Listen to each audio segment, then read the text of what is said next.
Go to justinbarkley.com and put in your name and your email so you can get my good newsletter so we can stay in touch no matter what happens. Our show is starting soon. Thanks for watching today, the behind the scenes live stream. The show is starting soon. Here we go. Get ready. Hey, it's Justin Barkley, and the show, the behind the scenes live stream, is starting soon. We bring you all of the action behind the scenes of the radio show and the after show podcast and all of it from right here. Don't go anywhere. We're starting soon. TikTok, here we go. The time is ticking away. The show about to start soon. Thanks for joining us. In the meantime, have some fun. Jump in the chat and say hi. Chat with folks who are from all over the state of Michigan and the country, if not the world. We have folks listening in Australia, of all places, and say hey. Even in the 51st state of Canada. It's incredible what's happening right now. Jump in the chat and say hi. We're starting live in just moments. Hey, it's Justin. The behind the scenes live stream is about ready to kick off, and we start shortly. But first, let's say thanks to the folks who make this program possible every single day. The folks at My Patriot Supply. Get ready, no matter what we see. The craziness in the news these days, the attacks from terrorists, drones flying in the skies, and all the insanity every single day. It's enough to make you think. You better be prepared. You better be ready. You can get prepared when you go to getpreparedwithjustin.com. Go to getpreparedwithjustin.com to stock up on all kinds of great things. Food, supplies, everything you need to make sure that your family is safe and ready no matter what comes. Prepare like it all depends on you. Pray like it all depends on God. The show is starting soon, thanks to the folks at My Patriot Supply. We're back in just moments, right here, the behind-the-scenes live stream.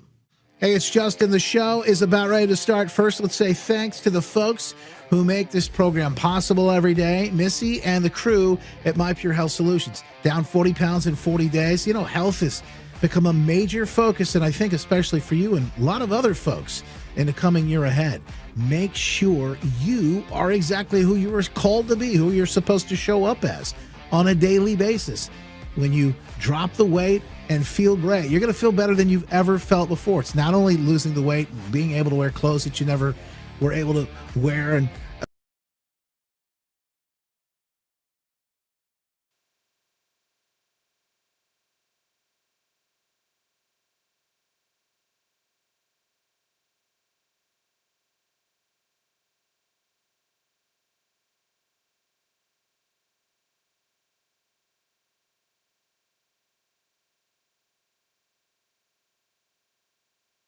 well, welcome in. What a week already. Well, we're just getting started, but we've got one lined up for you. Big meeting with Putin in America, of all places. We'll tell you where and what's going down. And President Trump set for that meeting later this week. And a massive announcement coming this morning. The crackdown on crime and chaos in D.C., and the president speaking shortly. Plus his alligator Alcatraz shutting down. We've got that story and the latest to jump in the race for governor here in Michigan coming up.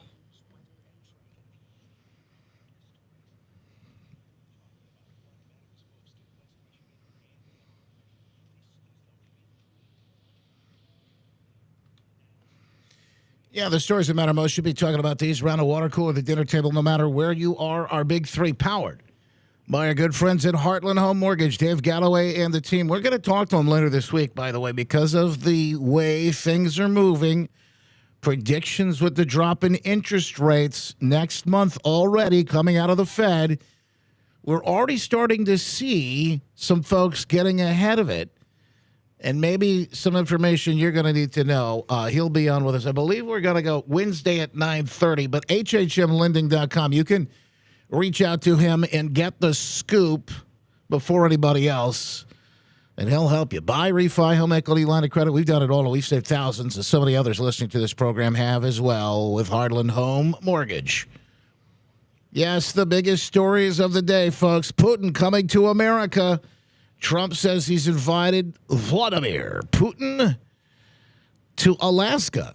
So this will be a big. This is like the first time we've seen this happen in a long time. President Trump says he'll meet with Vladimir Putin in Alaska on Friday. The White House weighing whether to invite Volodymyr Zelensky, you got to say it right, to join as they have a possible conversation on what it might look like to get peace there between Russia and the Ukraine. Yeah, lots of big stories coming out. This one, I got to tell you, more of a clickbait story than anything else. Is alligator Alcatraz shutting down? In fact, the answer is no. Not really anytime. So what they are doing is halting some of the construction temporarily, at least. And this is one of these wacky federal judges who's in charge of this. I think it's an Obama appointee is what I remember seeing. Part of the conversation. Judge pausing that new construction for 2 weeks. That what they really want to have here is some sort of environmental study. This is what, by the way, this is what Americans have had enough of. This is why we voted for Trump. It's always stuff like this when the administrative state, or you call it the deep state, the bureaucracy, red tape wants to get in the way when folks are actually trying to get a few things done here. By the way, it's not going to stop him. He says, wait a minute. In fact, hold my Diet Coke. I feel like he's in the Oval right now, hitting the button. Somebody's racing in with one. He's ready for a big news conference, one coming today. In fact, all about cleaning up the crime and chaos in D.C., Trump posting on Truth Social, we're having a news conference in the White House. I'm going to make our Capitol safer. A lot of folks looking forward to this story, including people that live in Washington, D.C. Look, I don't know if you've been there anytime soon recently, but I have, and I will tell you, it's kind of hit or miss. In a lot of these places, you saw the young man that worked for Doge had to get in between the carjacker and the victim not too long ago. A couple of days back, in fact, he was assaulted. He's beat up pretty badly, and it's just nasty to see. Not only did he have bruises, cuts, and things like that, but he also had some sort of a concussion. But he's already searched. Trump's already surged a few federal agents, FBI and whatnot, into D.C. ahead of this announcement. And folks, I'm telling you, it'll happen around 10 this morning. And if they're on time, we'll have the latest coming at you. So stand by for that and more, and we'll fill you in on everything. Okay. Also, coming up today, we're going to hear from the latest to drop their hat in for the governor's race as a Republican here in the state of Michigan. Carla Wagner, who is a front of the push to get rid of property taxes here in Michigan, the Axe My Tax crew, has decided to throw her hat in the ring. And as she describes, it's really a way to get more eyes on the move to get rid of property tax. We're going to find out what she in fact wants to do, why she's running, and more coming up. Call Justin now at 616-774-2424. That's 616-774-2424. West Michigan Live with Justin Barclay on News Radio Wood 1300 and 106.9 FM. So here's more from Trump's Truth Social post. We're having a news conference in the White House. I'm going to make our Capitol safer and more beautiful than it ever was before. The homeless have to move out immediately. We'll give you places to stay, but far from the Capitol. The criminals, you don't have to move out. We're going to put you in jail. So he's telling in one breath, homeless, move out, it's time to go. Criminals are saying, yeah, you don't have to go anywhere. We're just going to lock you up. Where you belong, he says. It's all going to happen very fast, just like the border. We went from millions pouring in to zero in the last few months. This will be easier. Be prepared. There will be no more Mr. Nice Guy. We want our Capitol back. Thank you for your attention to this matter, which has become a sort of a trademark for him. Thank you for your attention to this matter. Anyway, that news conference coming up at 10 today. I I don't think I've ever felt. I will tell you, there was one time it was kind of strange. Okay, I guess was it 23 or 24? There was a moment when I think it was 24, early 24. Is it maybe in the March or 20? I don't remember the year, but it was Biden's. I think it was his last State of the Union, and I went to broadcast. Congressman Molinar invited me as his guest, and so I get to sit in the audience, and boy, that was an experience altogether in itself. But I went to broadcast, and we were broadcasting from the Heritage Foundation. They have studios in their building. Well, I mean, I'm on the air at this point. I had to be there very early, 5:30 or so in the morning to get ready for the show that I was doing in Detroit at the time. And I got dropped off by the Uber, and the people at the Heritage Foundation weren't there at the door yet. And I'm in the middle of this real kind of sketchy-looking neighborhood at 5:30 in the morning, just me and my bag, and I'm sitting there like, wow. So there's like this construction going on at the Heritage Foundation. You can imagine they have scaffolding, they have like barrels, and they have like things that are up around the front of the building. And I saw some people walking by, and they looked normal, but there were lots of people who didn't.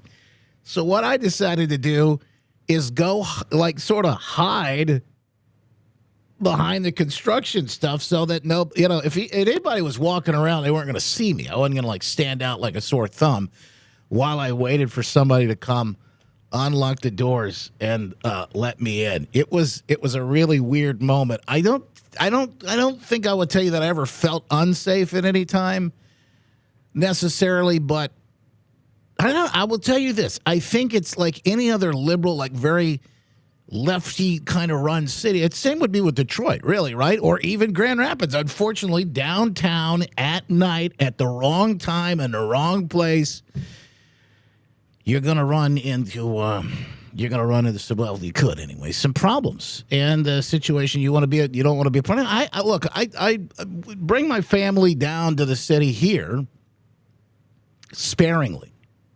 I certainly wouldn't do it at certain times, at night and whatnot. And I know I'm not the only one.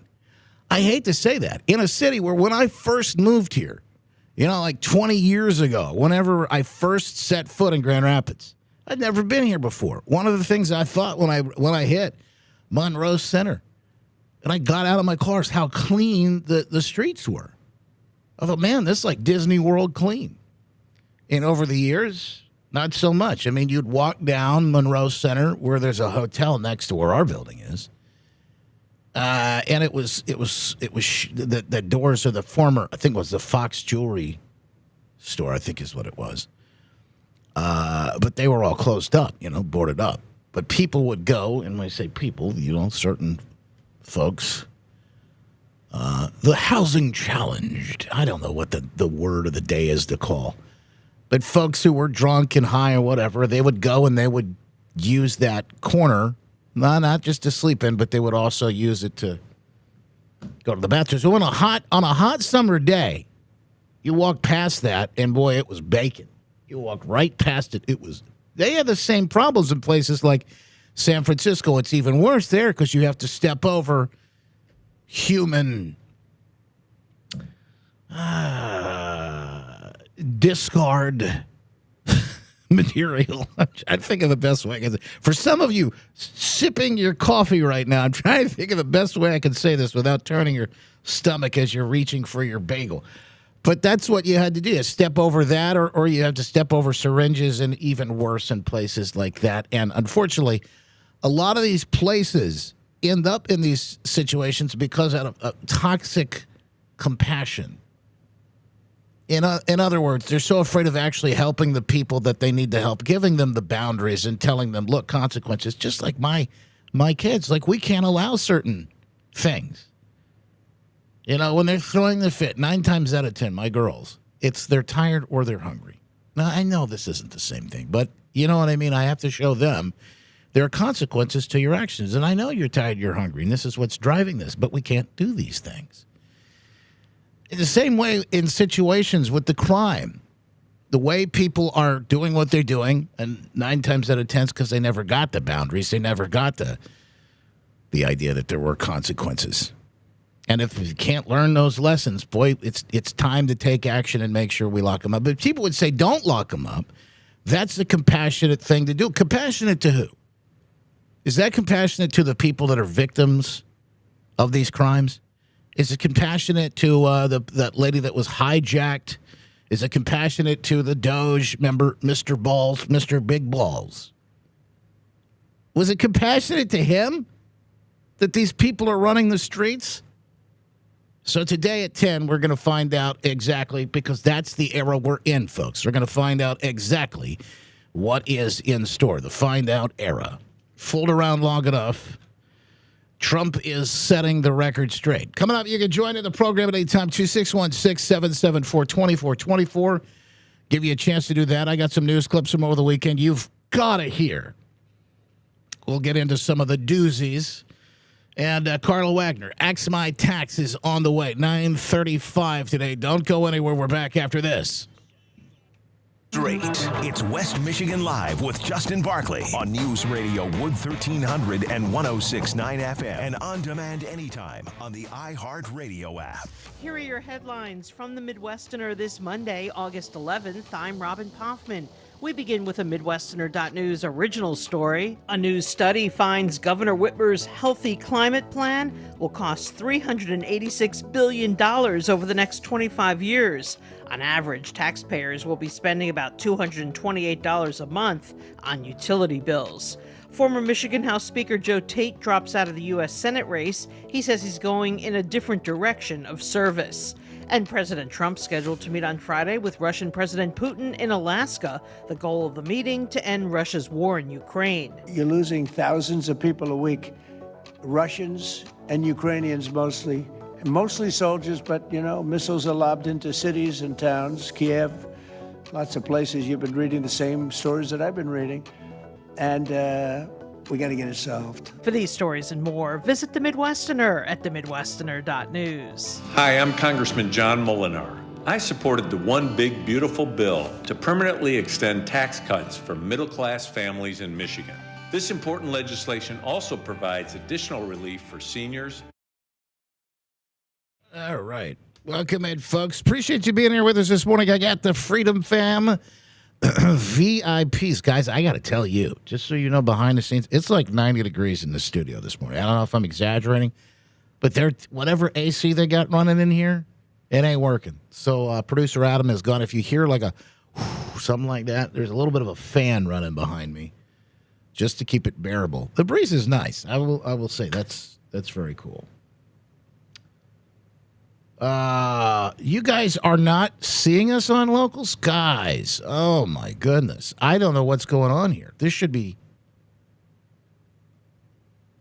Just so you know, if there's ever an issue on Locals, bear with me, I'll get it fixed, but it doesn't let us know. Oh, that's the problem. It should be fixed now. Give it a second. It'll be fixed. It's not Locals, and it's not even me. It's the streaming software that causes the problem. But if there's ever an issue, VIP Locals Freedom Fam members, it's just give it a moment. We'll get it fixed, but it usually takes before that first break before I'm actually going to be able to see it, unfortunately. But thank you so much for being here, your support this morning. Hemi, Cook, good to see you too. Mendo, Mark, appreciate you guys. I don't see, just so you know, I don't see it. I don't see any messages from anybody anywhere until we get into this first break, because we have to do the first part of the show. So thank you for your patience. I think we've got it figured out. Back on the air. Stand by, folks. Here we go.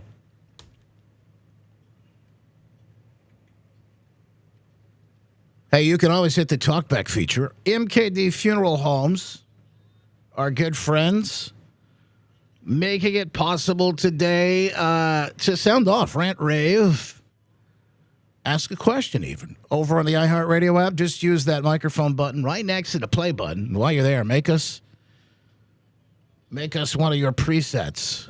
Not just the radio station, Wood Radio, but also the podcast. That way you can get to us immediately. If not sooner, quick on the draw with us. Folks watching this morning, hanging out in the behind-the-scenes live stream, our good friends Gritter, Hemi, Michigan Joe, Salo Sue, Nana Teresa, Kelly, good to see you. Appreciate you guys. Thank you so much for your support. And the folks that are hanging out with us in the chat. That's one of the fun things about this program. We get to hear from folks in the chat. You'll be able to join in the conversation. Matter of fact, you have a question for Carla Wagner, who is running for governor. You have a question for her. Coming up, you'll be able to ask it about 9:35 this morning. 9:35. Got a couple of Michigan issues. And I don't know if you heard this in the Enjoyer portion of the program on Friday, but we talked about the insurance when the insurance rate's going up. And our good friends bringing the conversation to you on the Midwesterner today as well. This is a whole nother piece. In fact, I've got a friend who I might pull in here in the next day or two to talk about insurance rates. He's a patriot. He's a good guy. I want to see if we can get answers, because I'm going to have to shop around, and I know he's got different ways that we can do that because of how much they're talking about the insurance rates going. It's not just your home and your car, but it's all across the board. How about this headline today? A new analysis, Governor Whitmer's Michigan Healthy Climate Plan says that your energy rates could go through the roof even more. She's got a $386 billion plan over the next 25 years, which translates to an average $228.83 a month on utility bills for Michigan households. Mine's been that or much higher this summer. I don't know about you. The Mackinac Center is following this, modeling it out. Whitmer's team disputing it, saying the clean energy laws will lower typical household costs. Well, not when you pair it, I don't think, first of all, wind, solar, and unicorn farts. Not when you pair it along with all the energy they're going to be using with AI and the data centers and manufacturing and everything else. How dare you? The wind, solar, the green pipe dream just doesn't stack up. That's a problem. And energy cost is not just about hitting you in your pocket, which it does, and I feel it. But you know what else? It's about the manufacturers who want to come and maybe build here. They can't do it if the energy costs are way too high. They just go across the border to places like Indiana, Ohio, maybe even Illinois. So it's a major issue. And as I stated from day one, we have President Trump who's out there right now trying to bring all the manufacturing back in, make America a hub for that again, and to make things and great things here in America again. I don't know how much of it we're going to miss out on because of the high cost of energy. So it's another piece. In fact, we'll bring that up. Carla Wagner running for governor. We talk to her next. We'll get some news and be back with her.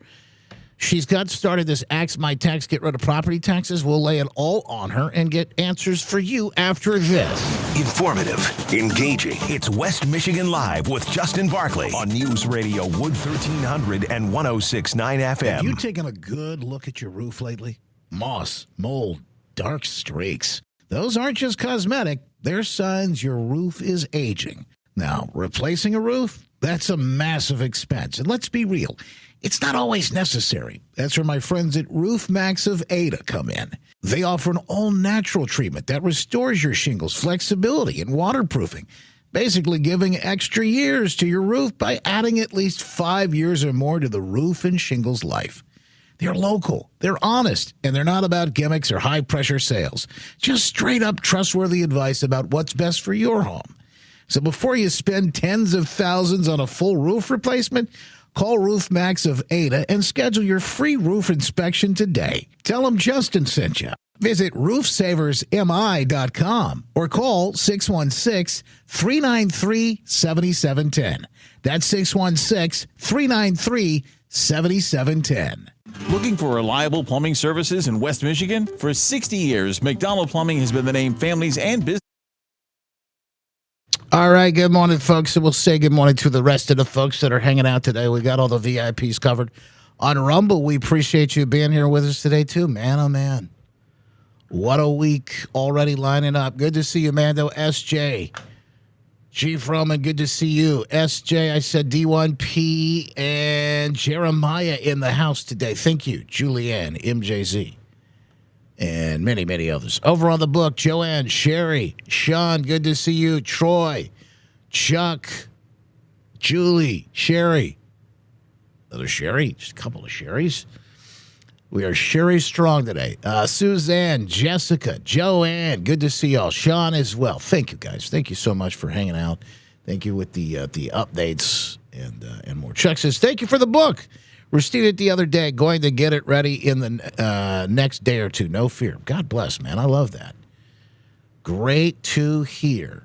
Great to hear. Oh, there's Tammy. How are you, Tammy? Good to see you. I haven't seen our good friend Tammy in a while. I appreciate that, guys. Thank you so much. All right, back at it in just a moment. Stand by. Want to hang on, let me make sure. Yeah, we're good there. Okay. Let's do this. I've got some things I want to share. I don't know how much of the after show we're going to be able to do today. Oh, Carla's here. Let's check her real quick, make sure she sounds good, and then we'll get moving here. Carla, good morning. How are you? Hey, Justin. I'm great. Can you hear me okay? You look good. You sound good. I think we're probably 4 minutes away. Okay. So we're going to jump into it. Folks, you got questions for Carla, now's the time to pop them in the chat. I know she'd love to hear from you and love to answer those questions, and when we'll get into it. Thank you, Carla. Yeah, absolutely. I'll hang out until you're ready. You got it. God bless. Hang on, folks. She will be with us in moments. Okay. Now, if you didn't see it, the interview, and I mean, it's a pretty powerful episode with Mike Lindell over the weekend. If you missed it, he went in depth on a lot of great things. Great conversation, fantastic, and I will say this. Probably shared some things I don't know that I've heard him share before.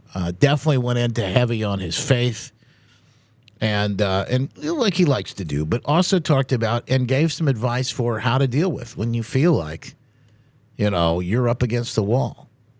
And some of the most trying times, what the way you have to handle it, the way he's been able to find some peace, be able to fight the good fight. It's a fantastic conversation.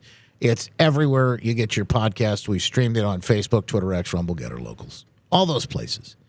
So make sure you check that out. Here's good news. JP Morgan now with the latest update. All right, Fox News Alert now as we take a look at the markets with just a couple hours left in trading. The Dow is up 223 points. This says JP Morgan is now forecasting an interest rate cut in September and 4 more by the end of the year.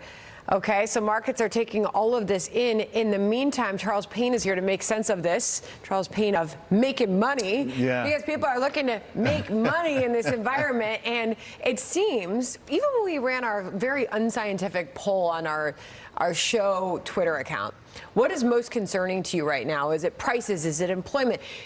Overwhelming majority said it's interest rates coming down. So do you believe that this is the case, that we're going to see several cuts by the end of the year? Absolutely. Everything changed on Friday morning at 8:30 when those job numbers came down and those revisions came down, because right at that point, the consensus was September, there's maybe a 30% chance of a rate cut. Overwhelmingly, everyone sees that. Now, if you talk about 4, that means there's going to be at least 150 basis point cut. That starts to add a sense of urgency. That really tells you, by the way, if the Fed has to do that, that will really be so damning for Jay Powell, because his position, anytime they have to do more than 25 basis points, it means that they're behind, right? It will sort of cement the notion that, Jay Powell was late yet again. And to your point, why do so many people care? This is what makes me so angry with the Federal Reserve. They always look at us as a whole nation. Small businesses, we have to refinance under these higher rates this year. Many can't do it. They can't make payroll. So you have small businesses that are hurting. You have individuals that are hurting. We just got a couple days ago from the New York Fed delinquency rates. All of them are spiking. So it's one of these things that Main Street America needs. And now you're seeing more evidence in the labor market, which is one of their key jobs, of course, for the Federal Reserve. Too late, Jerome Powell, too late again, really earning that nickname. Interesting to see. And like I say, folks, this is the latest as far as interest rates of Fed. We're going to talk more about it. Dave Galloway will be on with us later this week. It turns out President Trump was right all along. J.P. Morgan now forecasting a Federal Reserve interest rate cut next month and 4 more cuts by the end of the year because Powell was too late. At least we're getting them. But anything that you feel between now and then, the press is going to, and by the way, this is the reason for it all. Media is going to want to blame it on Trump. In fact, if they would have done it, if Powell would have done it right and at the right time, probably wouldn't have had as much pain. All of those things that Charles just said were right on the money. Beck, and you're listening to West Michigan Live with our good friend Justin Barclay. The Glenn Beck program coming up at 10 on Wood Radio.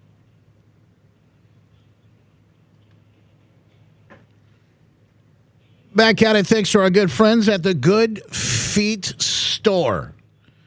Out running around this weekend with the kids, splashing in the pool, trying to soak up as much as what is left of summer. And man, oh man, I don't know about you, but it just seems to me anyway like it's just flown by. And they got kids ready to go back to school, like right around the corner. It's going to, you're going to blink, it'll be Christmas. No, don't say that. I know. But my point is, if you've been missing out on this summer because you're afraid of foot pain or back pain, I know. Maybe even leg pain, because I've been there before, but you don't have to anymore. There's still a little bit for you to soak up some sunshine and fresh air. And don't forget, when you walk into the Good Feet store, those personalized arch supports that did the trick for me, they can fit into your summer shoes too. It's not just your tennis shoes. You can put them in your sandals, in your flip-flops. Dare I say, even in your Crocs. I know that's a sore subject, whether or not Crocs should even be allowed or not. But the Good Feet store says it doesn't matter. You can use these things in any shoes, even fancy dress shoes. So if you've been suffering all summer long, maybe it's time for a change. Get back on track. Walk into the Good Feet store today so you can experience that comfort, that support. 28th Street right in front of Costco, or in Portage on Westage in front of Kohl's. Come in and experience the Good Feet feeling for yourself today at the Good Feet store. Well, we've got a new name, folks. We've got a brand new name, throwing her hat in the ring, but it's one that you're familiar with. In fact, we've talked to her a number of times on this program, and I know you're going to love to hear from her again today. Carla Wagner at Axe My Tax. That's the initiative that's set forward to get rid of property taxes here in Michigan. She said last week, in fact, I got a text message right after we talked to Carla last week, and I got off the air. I got a message from her. Carla said, hey, I'm throwing my hat in the ring. Carla's here with us right now, the latest to announce that she's running for governor here in Michigan. Good morning, Carla. How are you? Hey, Justin, I'm great. My voice is a little froggy, but I'll make it through. Thanks for having me. Well, thank you for doing it. We'll get you through. I know lots of folks have lots of different questions for you, and I'm sure you welcome being able to hear from them. Let's start with this first, the easiest question. I mean, you've put the initiative out there to get rid of the property taxes, Axe My Tax. That's sort of taken off. But the question is, why throw your hat in the ring here to run for governor too? Yep, Justin, and I'm going to be really honest with you and the listeners here. Axe My Tax, property tax elimination has been very near and dear to my heart for a long time, for almost 5 years now. And we've been working really hard to get the signatures we need to get this on the ballot. We didn't make it the first time around. We were shorted days. This time we'll have the full 180 days. We have a better army, a little bit more educated populace, right? But here's what I'm seeing. This is my fear.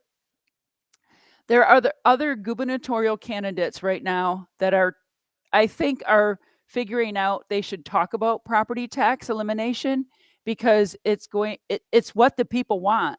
When they go, they do their meet and greets, that kind of stuff. People are talking to them about property tax elimination because we've been talking about it for 5 years.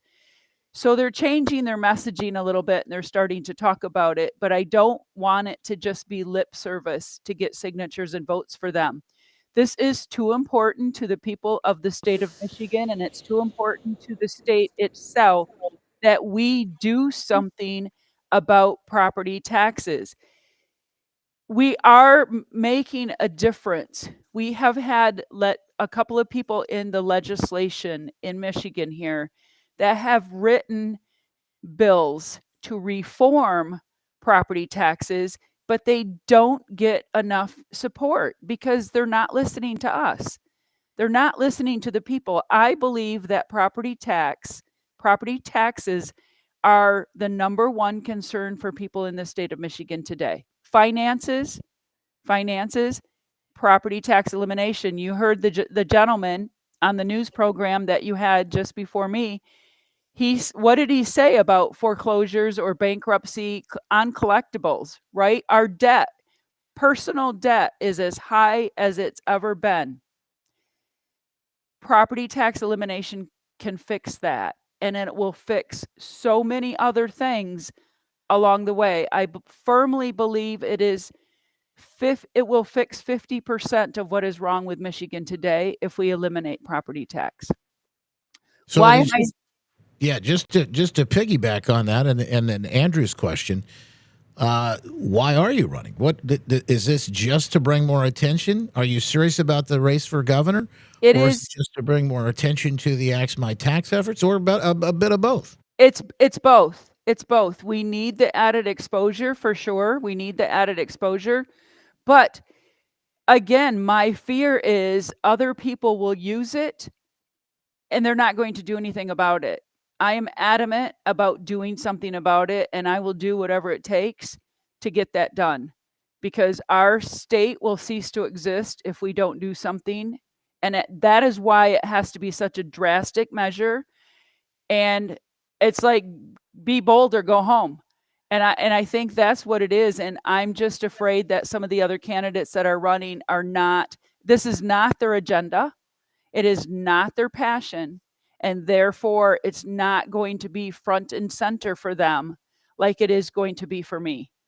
And that is why when I considered everything else that I saw happening, I said, I have to do this. I have to run for governor to make sure we get this done.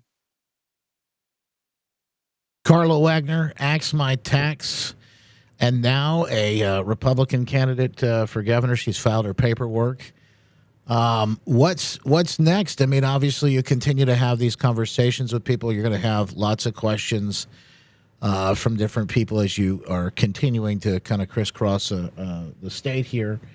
Let's see if we can get some of these answers for folks today. In fact, let's see. This is Samantha in Greenville has a question for you. What will you do about external migration from the state? In other words, the way I understand this is we got so many people leaving the state. There's a whole nother problem. You talk about how everything costs more. We just heard the story today that energy costs are going to be through the roof. The Mackinac Center estimates an extra $228.83 a month on utility bills for Michigan households because of Governor Whitmer's My Healthy Climate Plan. $386 billion over 25 years. We talked about how much insurance rates were going up last week. I mean, it's just one thing after another piling on all of these folks here in Michigan. Sure. So let's talk about the utilities, Justin, because You mentioned it earlier, and this is to my point. What people don't realize is consumers' energy. I think consumers' energy, the last time I looked, pays about $200 million a year in property tax to the state of Michigan. What happens? How do they make up that $200 million? They charge it to the consumer. That's what people need to understand this. Any business out there, property tax that they pay is passed directly onto the consumer. So when we have rising property taxes, we have rising costs that we are picking the tab up, correct? If my property taxes at my restaurant are increased, the cost of your bacon and eggs when you come and eat at my restaurant is going to have to go up. If consumers' energy did not have to pay $200 million a year in property taxes, could our services go down? This is one of the things when the mass exodus of people leaving the state is because it is too expensive to live here. Property taxes and utilities. It's not only expensive for people, it's too expensive for businesses. This is why our current administration is having to pay companies billions of our taxpayer dollars to bribe them to come here. And then she forgives them property taxes, which to me is a double negative. We're paying them to come here and then we're forgoing property taxes for them. But that's the only way we can get them to come because it is too expensive to do business here. So when we get businesses coming back because there's no property tax, that means no property tax for the land that they buy, but also no property tax on the services, the utilities that they have to purchase. And then people will come back because there's jobs here and there's no property taxes. This is an issue that's been a problem here over the last almost 8 years now that continues to sort of raise its ugly head. I understand that folks are concerned. I mean, it was COVID, it was the cost of living, it was the taxes, it was everything going up, and you can just imagine how that plays out over time. In a race here that we've seen already kind of interesting, you've got an independent. I'm using the air quotes for Mike Duggan, who's really a Democrat who just shed the label so he can sort of. And real quick, Justin, since you mentioned his name, I'm going to bring this up. This report right here, and you can see all of the listings, and this is double-sided. Okay, That's a big, thick report there. These are the foreclosures in Wayne County since May. These are foreclosures in Mr. Dugan's Detroit. 89 of these pages are Detroit. Mr. Dugan's Detroit. 89 pages, double-sided foreclosures in Detroit. 101 total in Wayne County since May. I'm sorry, from January to May. You don't think property taxes are killing Detroit? He's the mayor. He wants to be governor. It is, I think it is a question that's worthy of asking. How's Detroit really doing? I mean, that's a question that I think folks would wonder. I made sure it's going well for certain folks who got deals done there and whatnot for some of the quote unquote fat cats, But what's it like on the ground for the average person? And that's exactly what people are saying is that Detroit is becoming an elitist area. The low and the middle income people are being booted out. I think they added something called a blight tax. And here's the problem, Justin. Where is the incentive for anyone to make their house look nice? Because as soon as you do, the assessor's at your door. They reassess your house, they bump up your value, and now you're paying higher property taxes because you made improvements to your house. That makes no sense to me. Some people can't afford, they can't afford the necessary improvements. They can't afford a new roof because they're paying property tax. Those property tax dollars could help pay that roof. And while you're putting that roof on, you're hiring people. So you're giving someone a job, you're generating state income tax, you're generating sales tax, you're putting someone to work to do an improvement on your house to make it livable instead of paying property tax. And that property tax will go up as soon as you put a new roof on. Here's another question from the chat, and I think it's a good one. Carla, can you tell her, we know a little bit about you because you've been on talking about Axe My Tax for so long, but can you tell us a little bit about your experience in business, law enforcement, etc., and how that might play out here if you were to become governor? Justin, I have been basically, I worked at Herman Miller right out of high school in data entry and then cost accounting and inventory, accounts payable. So it's always been about numbers. My husband and I started a small bit I have my residential builder's license. So I've been building houses for over 40 years. I have my real estate license. I develop property. So we take property and build it, make it into lots, suitable for building houses on. I had my securities license, which meant that I could do stock trading for people in financial planning, that kind of thing. So a securities license. Again, more budgets, right? I now own a little restaurant in Rockford or just outside of Rockford. So I'm in the restaurant business, and I have a little retail antique shop. So I'm in the retail business. I was a fully uniformed volunteer deputy with Kent County Sheriff's Department. That was a wonderful, wonderful, wonderful experience, and I still have friends from those days. I grew up on a farm. So, when you look at things that I've done growing up on a farm, working at a business in their accounting departments, building houses, real estate, selling property, law enforcement, the restaurant business, the retail business. I have a wide variety of knowledge. I know a little bit about a lot of things. And I think that is important for someone who's going to run a business, and the state is a business. Mm-hmm. It's like why Donald Trump does well, right? He's a businessman first. He's a politician somewhere down the road, but he's a businessman first. And you understand the fact that if something's not working, you don't keep dumping more money into it. You change. You have to be able to change and go down a different path and stuff like that.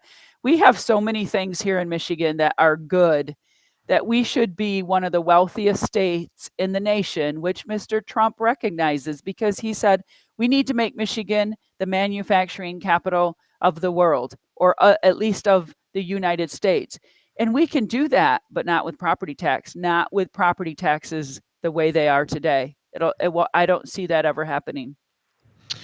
Carla Wagner, Axe My Tax is the name of the website, AXMITAX.org. Carla's now running for governor as well. Carla, where's the best place for folks? We just got about 10 seconds here for them to find you if they want to find out more online. Definitely have you back on in the future. Yeah, of course, the Axe My Tax. Excuse me. I'm getting a website created right now for my gubernatorial race. So we will have that soon. I don't have it right now, so I can't give it to you. But as soon as I get it, I can always text it to you, Justin, and let you know what it is. It was a last minute decision. It was something that I had thought about because I was so frustrated with what I saw happening in Lansing specifically and in our state, and going around and talking to people across the state of Michigan, listening to what their concerns were, and really being, can I address those concerns? Like I said, I think half of it can be solved by eliminating property tax. But the fact is we're not getting people in Lansing to listen to us, and that they represent us. They're our representatives, but it seems they have an agenda different than ours. And that's unfortunate. Carla, more with you. Hang on the line. We'll have Carla back on soon, folks, so you can hear more. Back after this. Hang on. wherever you are. Stream us on your smartphone. It's West Michigan Live with Justin Barkley on News Radio Wood 1300 and 106.9 FM. Here are your headlines from the Midwesterner this Monday, August 11th. I'm Robin Poffman. It's a Midwesterner.news original story. Michigan Senator Democrat Alyssa Slotkin moving farther to the left. She says socialist New York City mayor candidate Zoran Mamdani is a new generation of leadership. Slotkin then sort of downplays her original remark, telling NBC News. Yeah, I've said very openly that I never would be called an expert on New York City politics, but the two messages were like a blinking red light. How can you miss them? People are still extremely focused on the cost of living and how they can't get ahead. Still the motivating issue.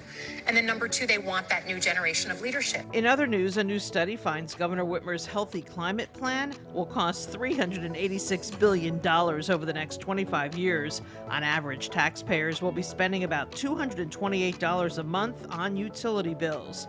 And former Michigan House Speaker Joe Tate dropping out of the U.S. Senate race, he says he's going in a different direction of service. For these stories and more, visit the Midwesterner at themidwesterner.news.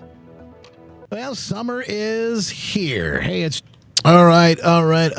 Let me quickly bring Carla back so you can say goodbye. Thank you, Carla. I really appreciate you being here with us. I know we're going to have you again because we love having you on. So definitely going to have you back on. But thank you for taking the time today.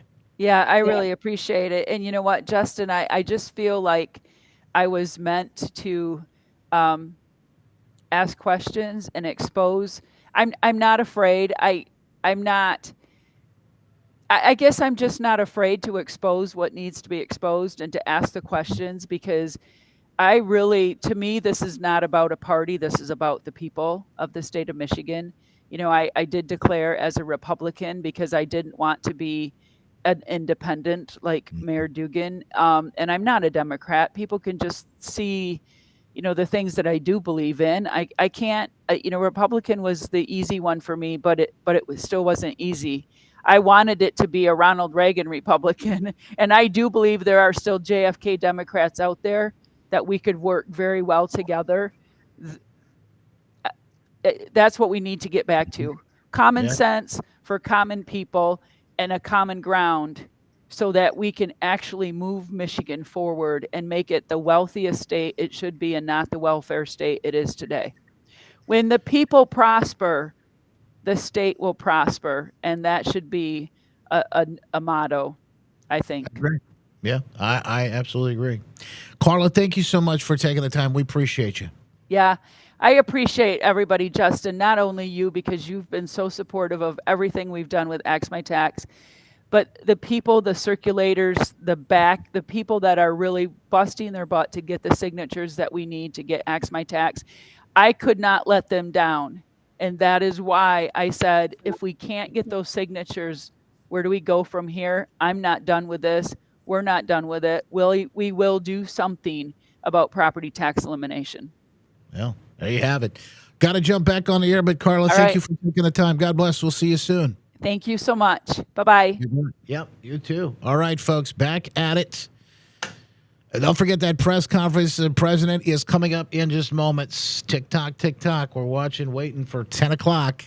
Back on the air here. Stand by. Information. You probably even use things like two-factor authentication, strong passwords, VPN. But as much as you try to be in control of how your information is protected, there's lots of places that also have it. That's why LifeLock monitors millions of data points every single second for identity threats. If your identity is stolen, a LifeLock specialist is going to help solve the identity theft issues, guaranteed, or your money back. Save up to 40% off your first year with the promo code Beck at LifeLock.com. Terms apply. Listen to Wood Radio on our free iHeartRadio app, powered by Michigan Auto Law, auto accident attorneys. Visit autolaw.com. That's autolaw.com. Coming up, that big press conference, the D.C. crime and chaos cleanup and crackdown. President Trump about to go live at 10 this morning. We'll have the latest for you. We can probably stream that in the behind-the-scenes live stream. We got news coming up and more. By the way, you miss any moment from today, you can get it all in the stack where we post all of the stories and more with all of the information. Lots of it that we didn't even get a chance to get to today at justinbarclay.com. Back with you tomorrow. Wishing you the best. Make it a great day. God bless, folks. WOOD Grand Rapids, WOOD FM Muskegon. The news is next on Wood Radio. Our Father, who art in heaven, hallowed be thy name. Thy kingdom come, thy will be done, on earth as it is in heaven. Give us this day our daily bread. Forgive us our trespasses. We forgive those who trespass against us. Lead us not into temptation, but deliver us from evil. God is the kingdom, the power, and glory forever and ever. Amen. Amen. Have you taken a good look at your roof lately? Moss, mold, dark streaks. Those aren't just cosmetic. They're signs your roof is aging. Now, replacing a roof, that's a massive expense. And let's be real, it's not always necessary. That's where my friends at Roof Max of Ada come in. They offer an all-natural treatment that restores your shingles' flexibility and waterproofing, basically giving extra years to your roof by adding at least 5 years or more to the roof and shingles life. They're local, they're honest, and they're not about gimmicks or high-pressure sales. Just straight-up trustworthy advice about what's best for your home. So before you spend tens of thousands on a full roof replacement, call Roof Max of Ada and schedule your free roof inspection today. Tell them Justin sent you. Visit roofsaversmi.com or call 616-393-7710. That's 616-393-7710. I'm sure you've heard plenty of stories of identity. All right, folks, here we go. We're going to get the show on the road. Stand by. Stand by for news. After show, and I'm not sure, we're going to be monitoring this press conference. Sometimes this stuff doesn't start exactly on time. You know that. But we'll bring you what we got until the press conference, until it comes. So stand by. Here we go with the after show.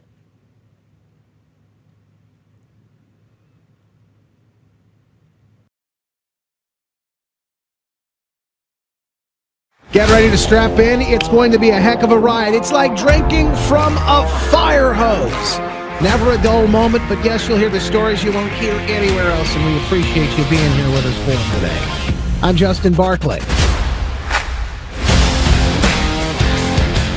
Yeah, welcome into the after show, the show after the show. We appreciate you being here with us. Man, oh man, never a dull moment, never enough time to get to it all. I will tell you, it absolutely thrills me to be able to bring you some of the stories of the day. We're awaiting Trump now and his remarks. Let's see what they're saying on the news and crime TV. And homelessness. President also plans to address that. Ready to have a crime crackdown in D.C. And Mark Meredith is live in the White House briefing room as we await the president. And I think the timing of this press conference to me is interesting because to me it shows a desire to have this story dominate the day, lead the day, and that the president is not just going to announce this and walk away and forget about it, that he's serious about making a difference in the nation's capital. Mark? Dana and Bill, good morning to you once again. You're right. This issue will be front and center when the president arrives here in the press. So it's just sort of like the behind the scenes right now. Hey, we're getting ready. The president's coming in, sort of thing. Let's see. This is what it looks like inside the press briefing room, if you want. So they don't even have like the full live audio up in there yet. They will. We'll watch it in just a moment when it actually comes through. First and foremost, thanks to our good friends, Patriot Mike Lindell and his My Pillow Patriot Company. Look, I mean, it is Mattress Month. I've been telling you about all the deals. I had no idea. You could say, Mike said, even in the interview the other day, say it's not just mattresses. If you want to make your bed feel better and refreshed, you can easily go with a mattress topper. My Pillow has a number of different options, but yes, they have mattresses. This is why we're doing Mattress Week, to let you know. And before you go shop at a big box store or something like that, maybe consider shopping with Mike first, because they've got it all, from the pillows to the sheets to the duvets and the towels and everything else. You've got that new Rev 7 energy drink, and Mike's giving away free shipping on anything and everything when you use promo code Justin. just for you, just for the Freedom Fam. So go to mypillow.com/Justin or mystore.com/Justin and help support Mike. What's interesting to me is that, they've been attacking him one way or the other, trying to get Mike to shut up and go away, but he refuses to. He is a patriot. He won't back down, and we appreciate him for that. Okay, so what else? What else do we have? Yeah, we got the behind the scenes as they're waiting to go live. The president walking into the briefing room this morning. You can expect that at any moment in time. What else is happening behind the scenes this morning? James Comer gathering evidence that could overturn Biden's pardons. Bad news for the Texas Democrats. Governor Abbott is not giving up. If they come back, they'll be arrested and brought in so that they'll have to be present for a vote. They'll have quorum there at the Capitol in the redistricting plan that is set to move forward. And I saw this morning, which I thought was interesting too, is a report from J.D. Vance. This is the New York Post, by the way. So it's what I think it's a really interesting point. But he says lots of people are going to be charged. Lots of people are going to get indicted over Russiagate, folks. This whole ordeal isn't over yet. And the picture they've got up here, it's not just J.D. Vance, there's Trump, and then look who that is. Hillary. I don't think people realize how serious this Russiagate situation is. I don't think people realize particularly what's at stake, but also, look, if they could impeach Trump over the fake Russiagate story and that hoax, certainly they can start throwing these people in jail over creating it. Vance said in an interview Sunday that, quote, a lot of people are about to get indicted over the Obama administration's so-called Russiagate hoax. Without going into specific names of who will get charged, Vance pointed to recent disclosures from the Director of National Intelligence, Tulsi Gabbard, as ironclad evidence that there had been an aggressive violation of the law revolving around Russiagate. Now, I know some of you probably say, I'll believe it when I see it. I absolutely want to see indictments, he told Fox News Sunday Morning Futures in a pre-taped interview. Of course, you gotta have the law follow the facts here, he says. But you don't just indict people to indict people. You indict people because they broke the law. Going on to say, if you look at what Tulsi and Kash Patel have revealed in the last couple of weeks, I don't know how anybody can look at that and say there wasn't an aggressive violation of the law. And I will tell you, again, I believe this is a find out era. So you are square right smack dab in the middle of it.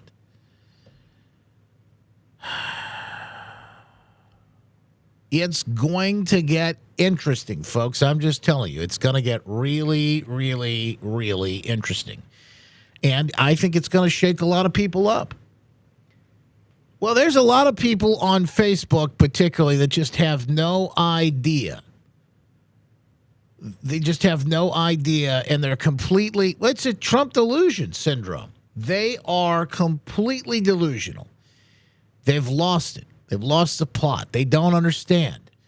Because they never heard any of this news in the first place. Now they just think it's fake news. I absolutely want to see indictments, Maria. Look, of course, you got to have the law follow the facts here. You don't just indict people to indict people. You indict people because they broke the law. But if you look at what Tulsi and Kash Patel have revealed in the last couple of weeks, I don't know how anybody can look at that and say that there wasn't aggressive violations of the law. What they basically did is they defrauded the American people in order to take Hillary Clinton's presidential campaign talking points and turn them into intelligence by defrauding the American people, defrauding the intelligence agencies, lying about what the intel said.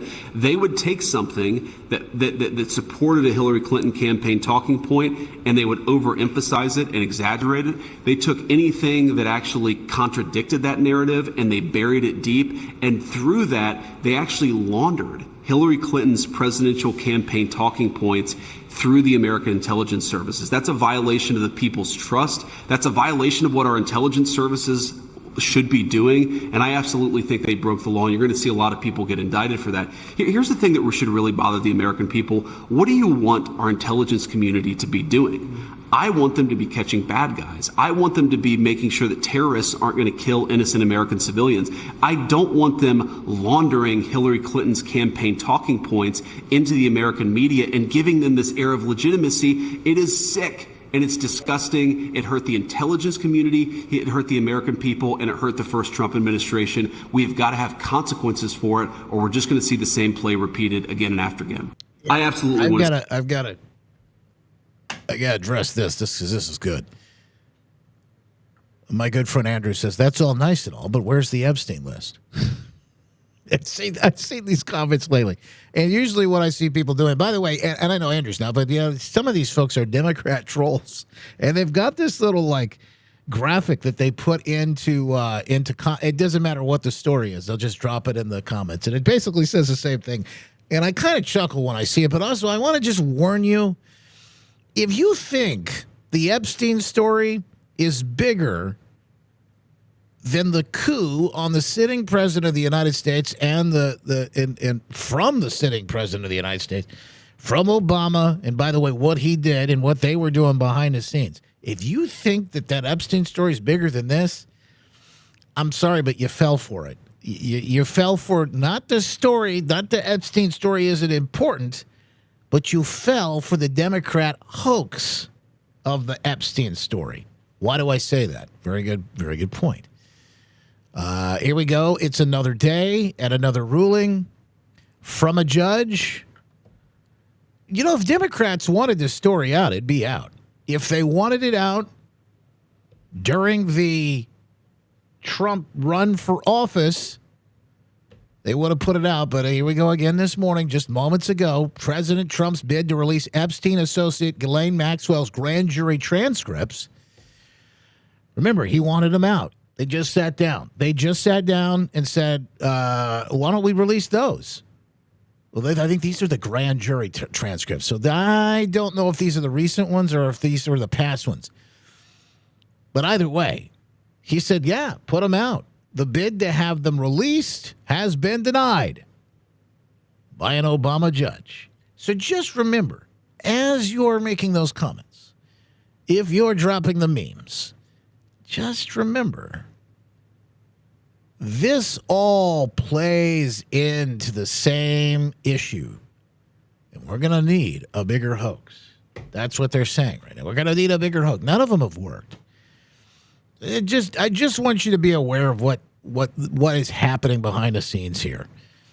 And I'm not saying we're never going to see any of this stuff. I think eventually we do. I just don't know what it looks like, how it comes out, what the details will be exactly. But I do think it's a matter of time. It only has to come out.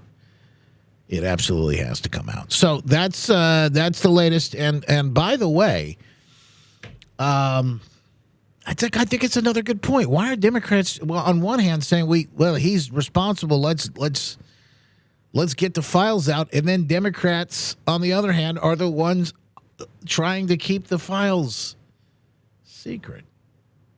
Make that make sense. It really doesn't. Unless you really understand what's actually happening behind the scenes. Speaking of behind the scenes, we're still waiting President Trump to come out. As we stream this live to you right now in the White House, the press briefing room, there is, you can see all the folks in the pool there. It's a very small room.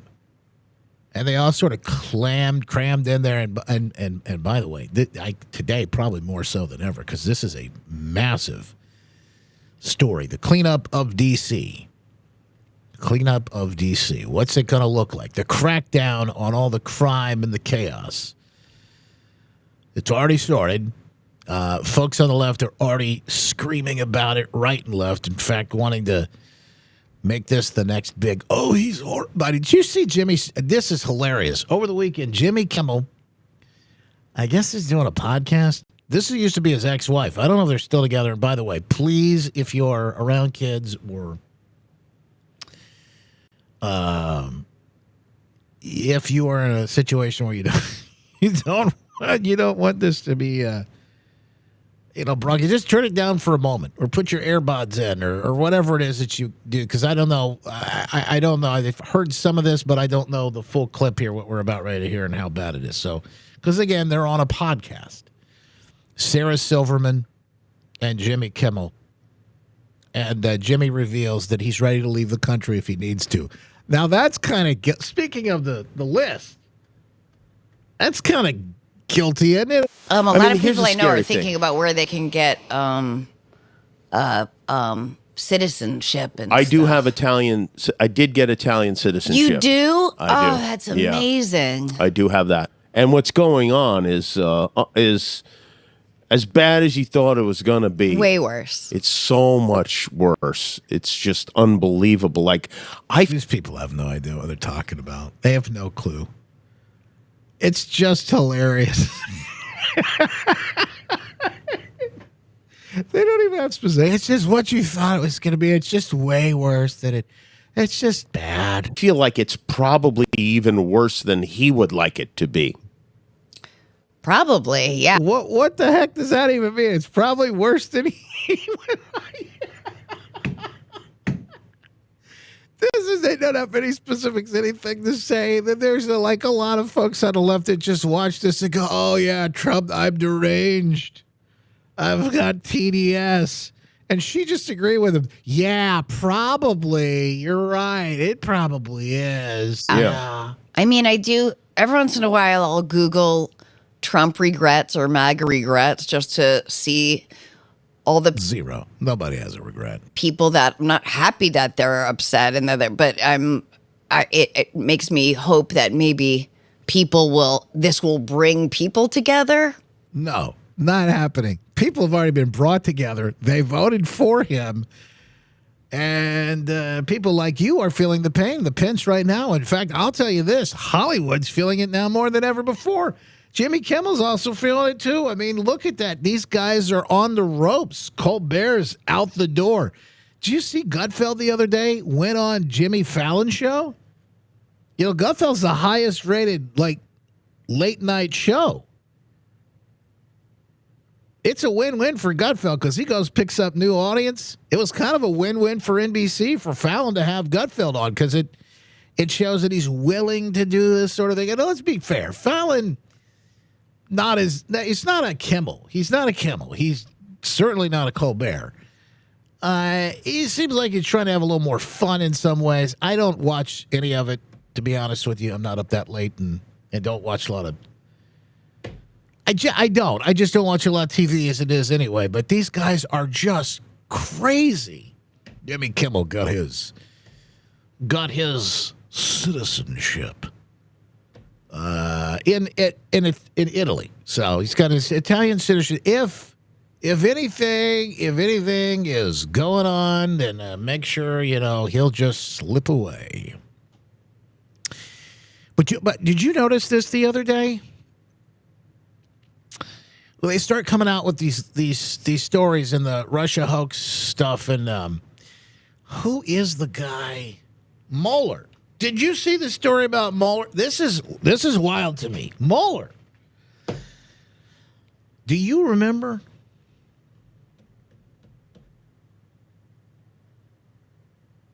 This is just crazy. Mueller, they released a story about the Russia hoax. Did you see that they've now said that Mueller, just a day after the story came out, Mueller all of a sudden is in a memory care facility somewhere. So he can't be charged. He can't testify. He's in a memory care facility. Is the world's most FBI director, you'd agree that the FBI is the world's most capable law enforcement agency? I would say yes. The FBI claims the counterintelligence investigation of the Trump campaign began on July 31st, 2016. But in fact, it began before that. In June 2016, before the investigation... I just wonder, and I hate to ask this, but I mean, I just wonder, Biden has the same sort of scenario going on. And I know that these guys are old, but like, my question is like, I wonder how bad it was previously, for him. Like, how bad was he? Did they just, did they just sort of take advantage of him? So he's subpoenaed yesterday, and all of a sudden now they've discovered him in a memory care home. This is according to Paul Sperry, who reported it. So, of course, he's got dementia now. They use that all the time, whether it's, some sort of pattern that they use people that have memory problems anyway, or they just use it as an excuse. But there was another one, too, and I can't remember who the other... Maybe somebody can remind me. No, I'm not going to the home with Mueller. Yeah, they ran Biden. Biden had an issue, too, but there was somebody else that they came out with the other day and said that they had an issue because they were looking at these people as part of the Russia hoax. Who was that? Mueller's bunking with Joe. Yeah, that's possible. Anyway, I just found that to be quite the coincidence. Quite the coincidence that they were. Oh, speaking of people who left the country, these crazy whacked out Hollywood types. Rosie O'Donnell is back again, and she's got a short clip. Okay, I don't know.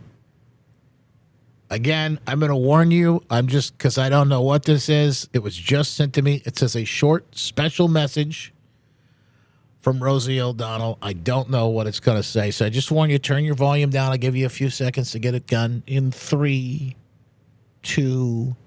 All right, here we go. What's she going to say? Black out the system. Say what? Black out the system. What does that even mean?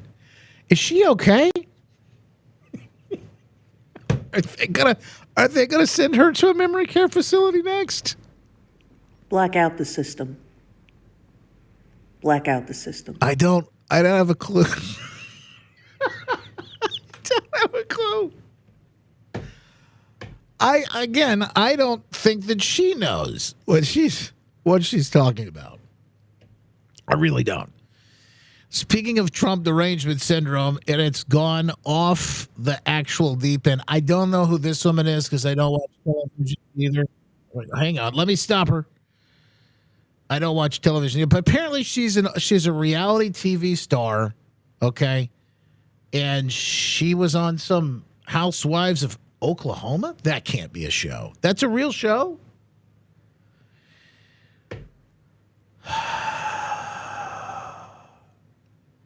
And this is what she has to say. I can't play all of this because it is vile. I mean, it is vile. I'm going to play as much as I can. But she's on a podcast, and it's something called I've Had It, the I've Had It podcast. She's telling you, me, and everyone else who voted for Trump that we can't do certain things because we voted for Trump. Just listen to her. I've had it with white people that triple Trumped. Yeah. That have the nerve and the audacity to walk into a Mexican restaurant, a Chinese restaurant. Now, wait a minute. How racist is what she's saying right now? It's kind of crazy. She's had it with white people. And by the way, she's white. She's very well off, apparently. She's like one of these rich, I guess she lives in Oklahoma. An Indian restaurant. Go to perhaps their gay hairdresser. Huh? I don't think you should be able to enjoy anything but Cracker Barrel. All right, that's about all I can play for you. It just gets so bad. It gets so vile. Hang on, I'll just a little bit more, but I got to be careful here. If you want to triple Trump and you want to browbeat DEI and you want to browbeat gay people and you want to browbeat black people as you've been doing for 400 years. And you want to browbeat this generation of immigrants that come over here and open up businesses earnestly, pay their... We're walking a line here. I don't know how much more of this I can play. You know what I'll do is I'll mute it, and then I'll translate for you what she's saying. Pay their taxes. You want to demonize them and call them rapists and felons and all this blank when the felon is the teeny weeny. I'm not even gonna read that part. I can't even translate the vile thing she's saying. That's probably the best picture. Let me just leave it right there. This is how crazy these people are. This is how nuts they are, though. They have Trump derangement syndrome. There's no way to describe this other than to say, why? Why are people this affected by him? They just are absolutely off the rails. They can't. Yeah, it's one after the other thing. That's exactly what it is. They're just nutty. 6 in one hand, half a dozen in the other, whoever these people are. And I'm so sorry. I mean, I guess pray for them. That's probably the best thing that I could tell you is pray for these people. Holy smokes. But the question that I wondered, and I saw this, somebody asked this in the chat, like in the comments of the video that she made.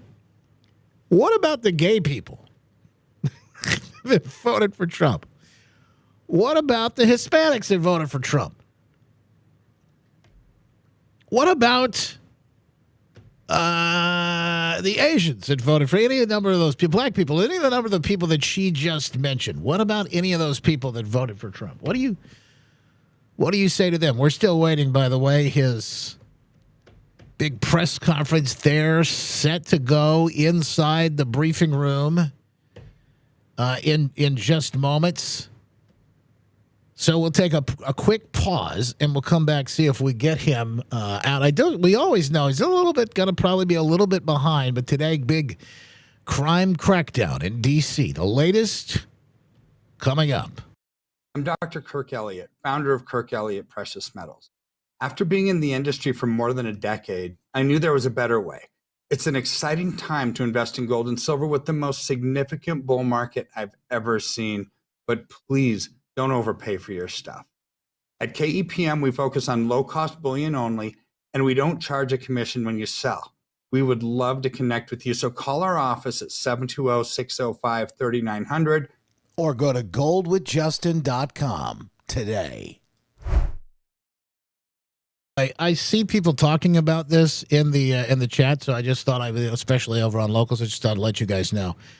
They're talking about fluoride in your toothpaste and what it might be making these people dumber. Yes, I would agree with that. Just to let you know, you can get toothpaste without fluoride. We get it, and it's kind of like a cinnamon. It's more of like a herbal kind of cinnamon type thing, and it's good. I like it better than regular toothpaste. It's just my personal opinion, and I don't have any issues. Really never had with dental, but if you're looking for it, you don't want to end up like one of these people with Trump derangement syndrome.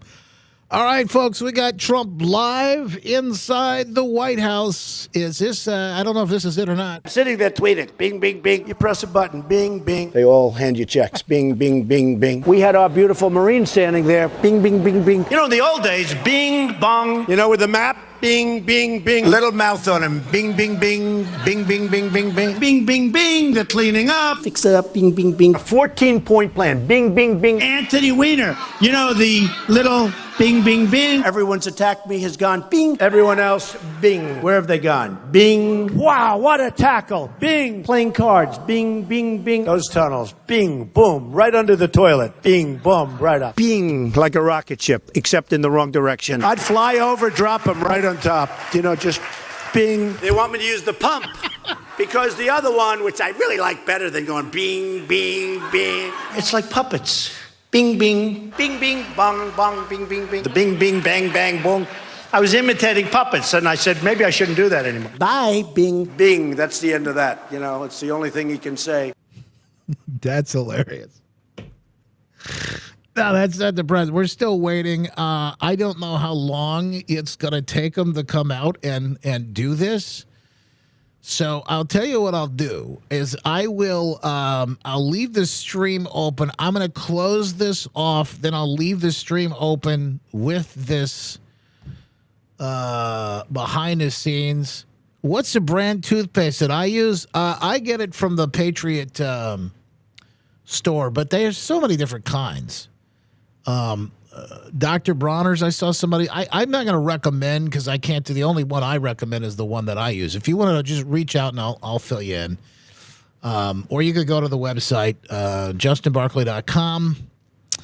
And sort of near the bottom, it's definitely not the total bottom, but it's kind of like near the bottom. You'll see like a little link for the Patriot store. You can get in there and find out what I use.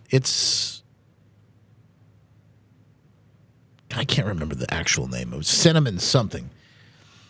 But it's fantastic. And again, just look around. Like I would tell you that you go to your local health. Like there's a couple of, I would recommend Harvest Health here in town. Just go and tell them you want the fluoride free. They'll have it if Meijer doesn't. I mean, I would think at this point, I would think Meijer sort of would have to have stuff available.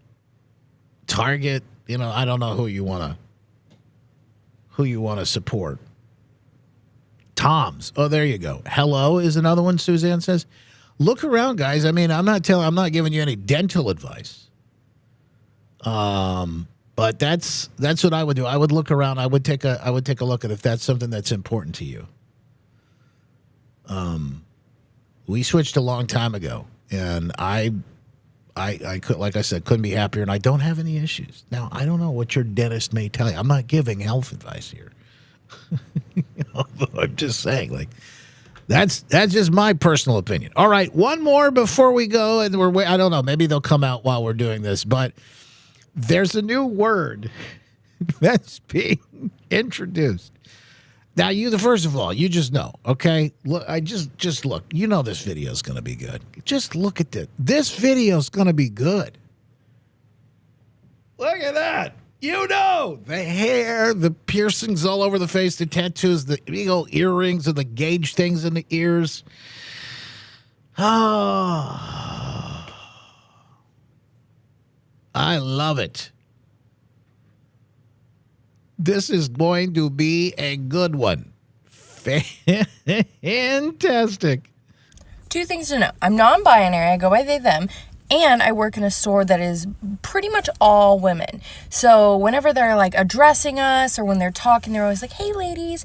So I've taken it upon myself as someone that is non-binary to use this to not listen. And whenever anyone addresses a group as ladies, I am not included. So when they say, hey, ladies, let's like stop talking, or hey, ladies, let's like get to work, I will do none of it because you're not talking to me. You're not talking to me. Yeah. You're not talking to me. Obviously.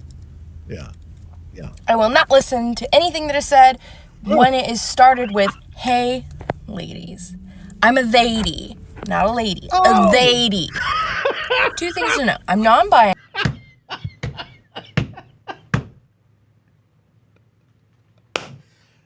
A theydy. I've never heard that before.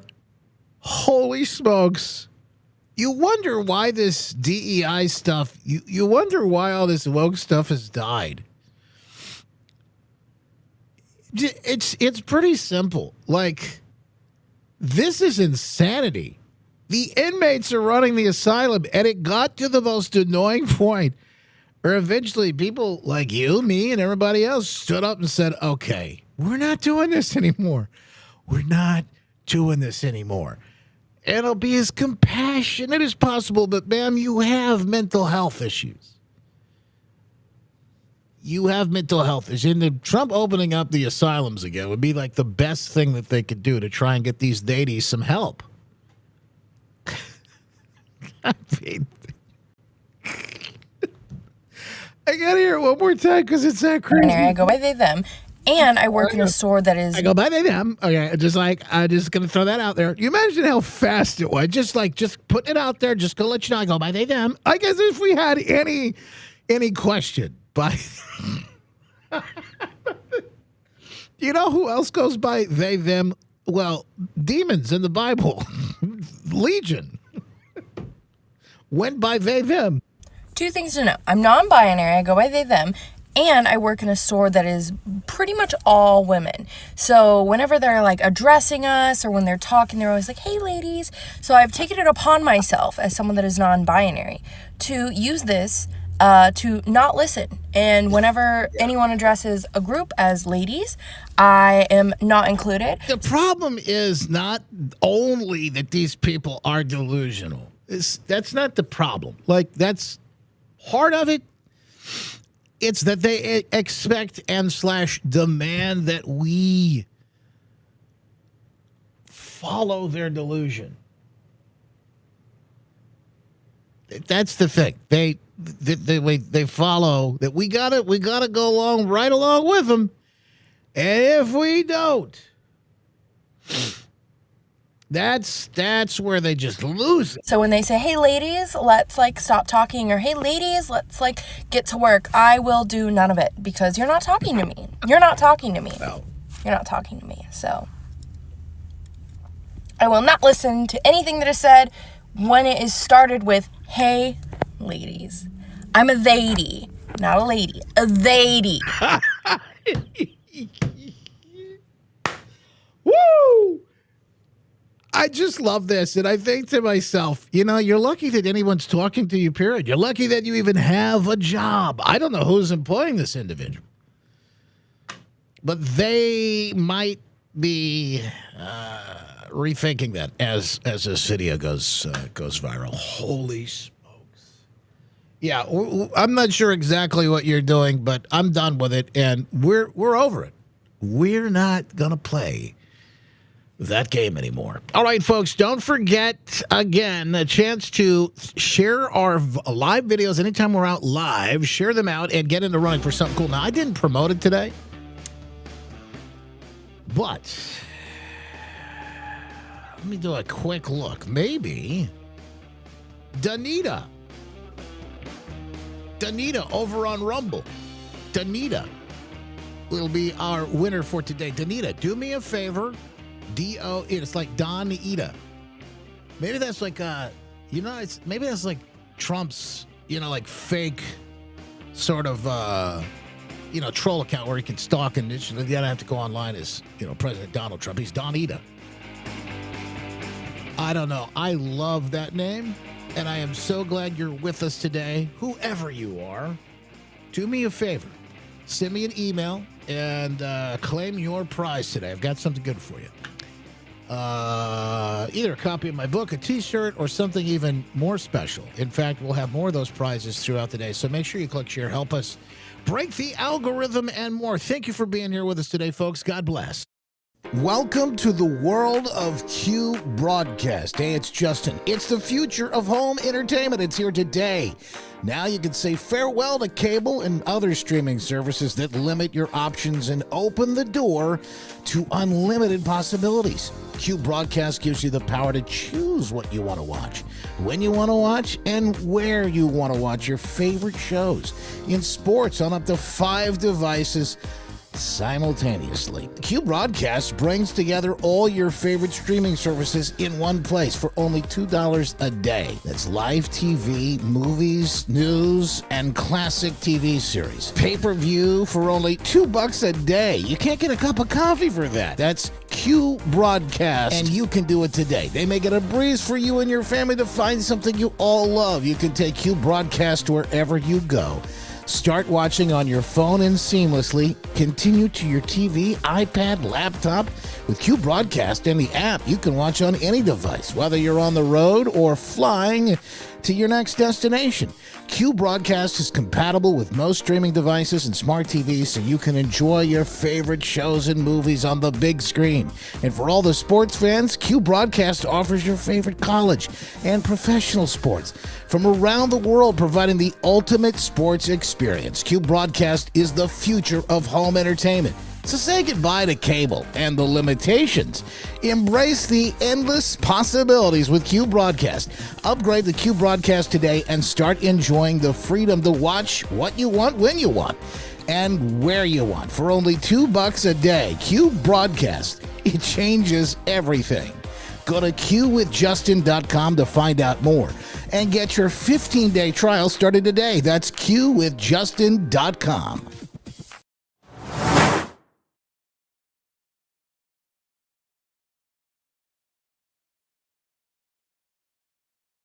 People most I've ever seen in this room.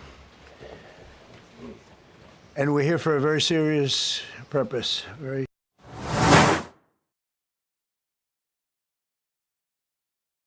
I'm announcing a historic action to rescue our nation's capital from crime, bloodshed, bedlam, and squalor, and worse.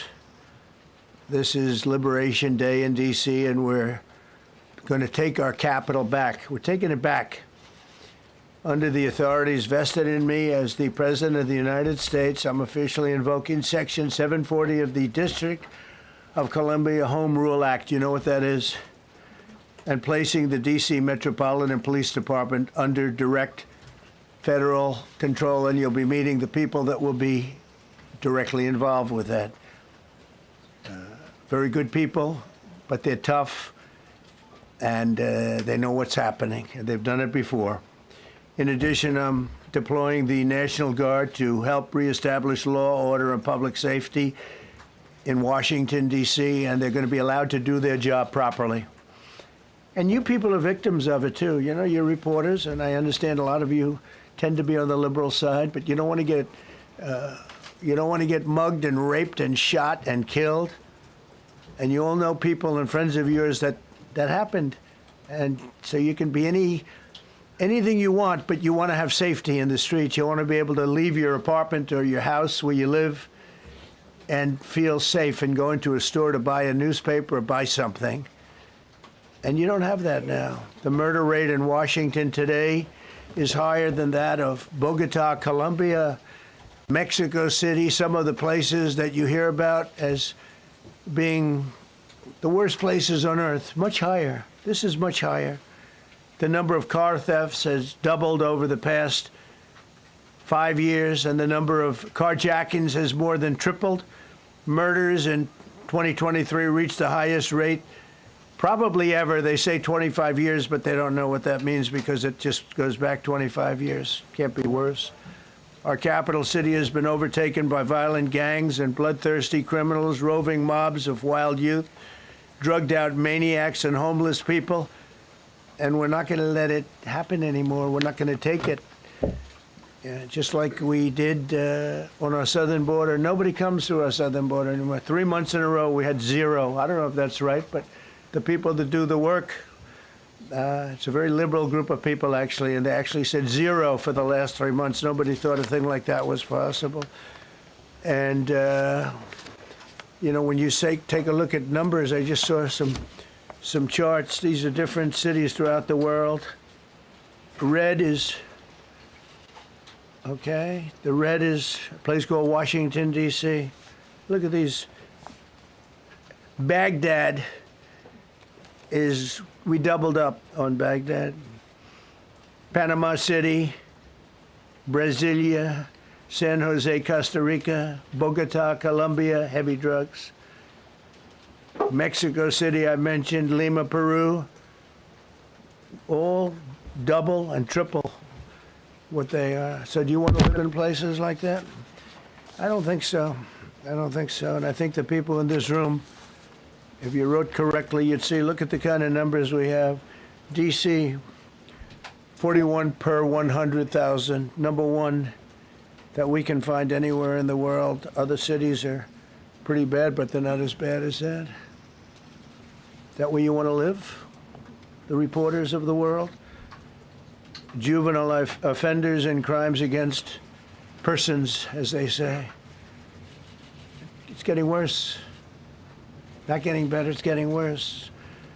And we had a recent indication. There was a story about a man who was just left. He quit because he was asked to do phony numbers on crime. And we're going to look into that. I think Pam is going to be looking into that. But he was asked by the city, I guess, that we don't want to show the real numbers. Let me do numbers so it looks like it's going down. Not going down. And under Biden, it was a disaster. And nobody did anything about it. We're going to do things about it like you wouldn't believe. Every American has a constitutional right to be able to access and petition their government in safety, and countless federal officials and employees likewise have the right to carry out their jobs in peace without being shot. As you know, I lost a very good person a while ago, was shot waiting for his wife. He was in the car. They robbed his car. They shot him. They killed him like it was nothing to it. She was walking to the car. It's a horror show.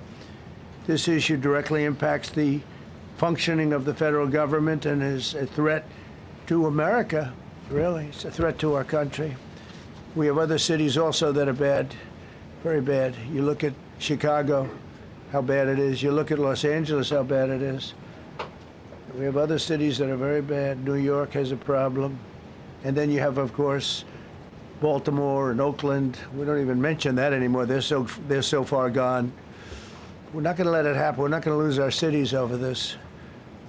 And this will go further. We're starting very strongly with D.C., and we're going to clean it up real quick, very quickly, as they say. Days ago, a former member of the DOJ staff was savagely beaten by a band of roving thugs after defending a young woman from an attempted carjacking. He was left dripping in blood. He thought he was dead, with a broken nose and concussion. Can't believe that he's alive. He can't believe it. In June, a 21-year-old congressional intern was tragically killed after being hit by a stray bullet in a drive-by shooting. A former Trump administration official named Mike Gill, fantastic person, was murdered last year in cold blood in a carjacking blocks away from the White House. We all knew him. Great person. Waiting for his wife as she was walking to the car. A Democrat congressman was also carjacked at gunpoint not far from the Capitol. And in 2023, an aide to Senator Rand Paul was stabbed in the chest and head by a demented lunatic as he walked down the street, just absolutely for no reason. Horrifically, last July 4th weekend, a 3-year-old girl was shot in the head and killed while sitting in a car near the Capitol. It's becoming a situation of complete and total lawlessness. And we're getting rid of the slums, too. We have slums here. We're getting rid of them. I know it's not politically correct. You'll say, oh, so terrible. No, we're getting rid of the slums where they live. Caravans of mass youth rampage through city streets at all times of the day. There are ATVs, motorbikes. They travel pretty well. Entire neighborhoods are now under emergency curfews. Just this past weekend, gunfire went through, and you saw that, the Navy Yard. I saw it this morning. They saw that they fought back against law. See, they fight back until you knock the hell out of them, because it's the only language they understand. But they fought back against law enforcement last night. And they're not going to be fighting back long, because I've instructed them and told them whatever happens, they love to spit in the face of the police. As the police are standing up there in uniform, they're standing and they're screaming at them an inch away from their face. And then they start spitting in their face.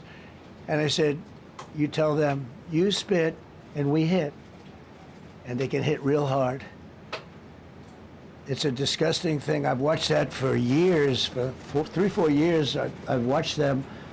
The police are standing, and they're told, don't do anything under any search. So and you can see they want to get at it.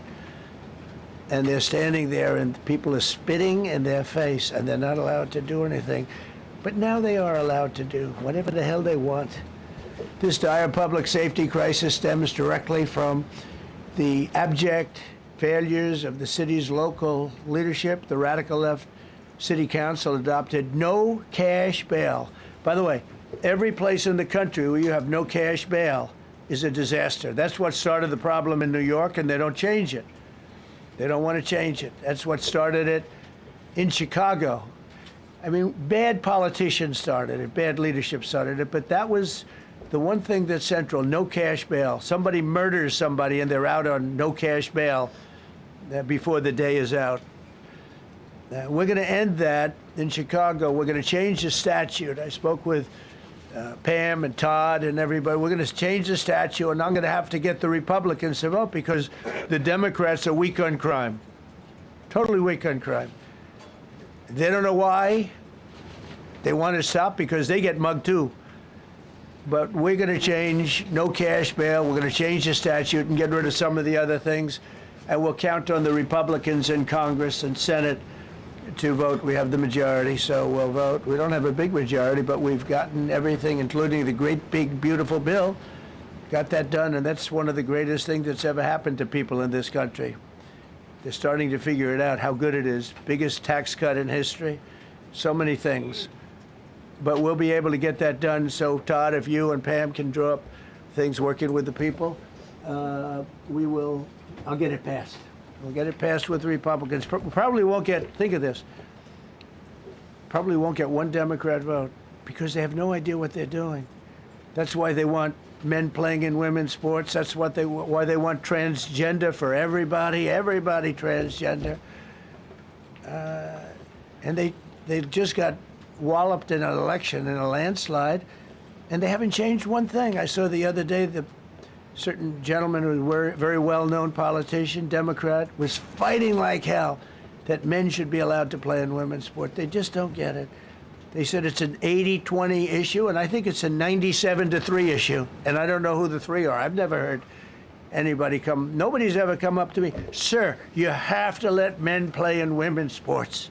You have to do it, sir. Nobody's ever approached me. I don't know where this issue even comes from. Never seen anything like it. But they turned our nation's capital into a sanctuary jurisdiction. That's the other thing. We have to get rid of sanctuary cities as quickly as possible. We're going to do it, too. We have to. Because it's sanctuary for criminals. Releasing illegal alien gang members onto the streets in 2022, nearly 70% of criminals arrested in Washington went unprosecuted. That's not going to happen with the group we have standing aside and standing behind me.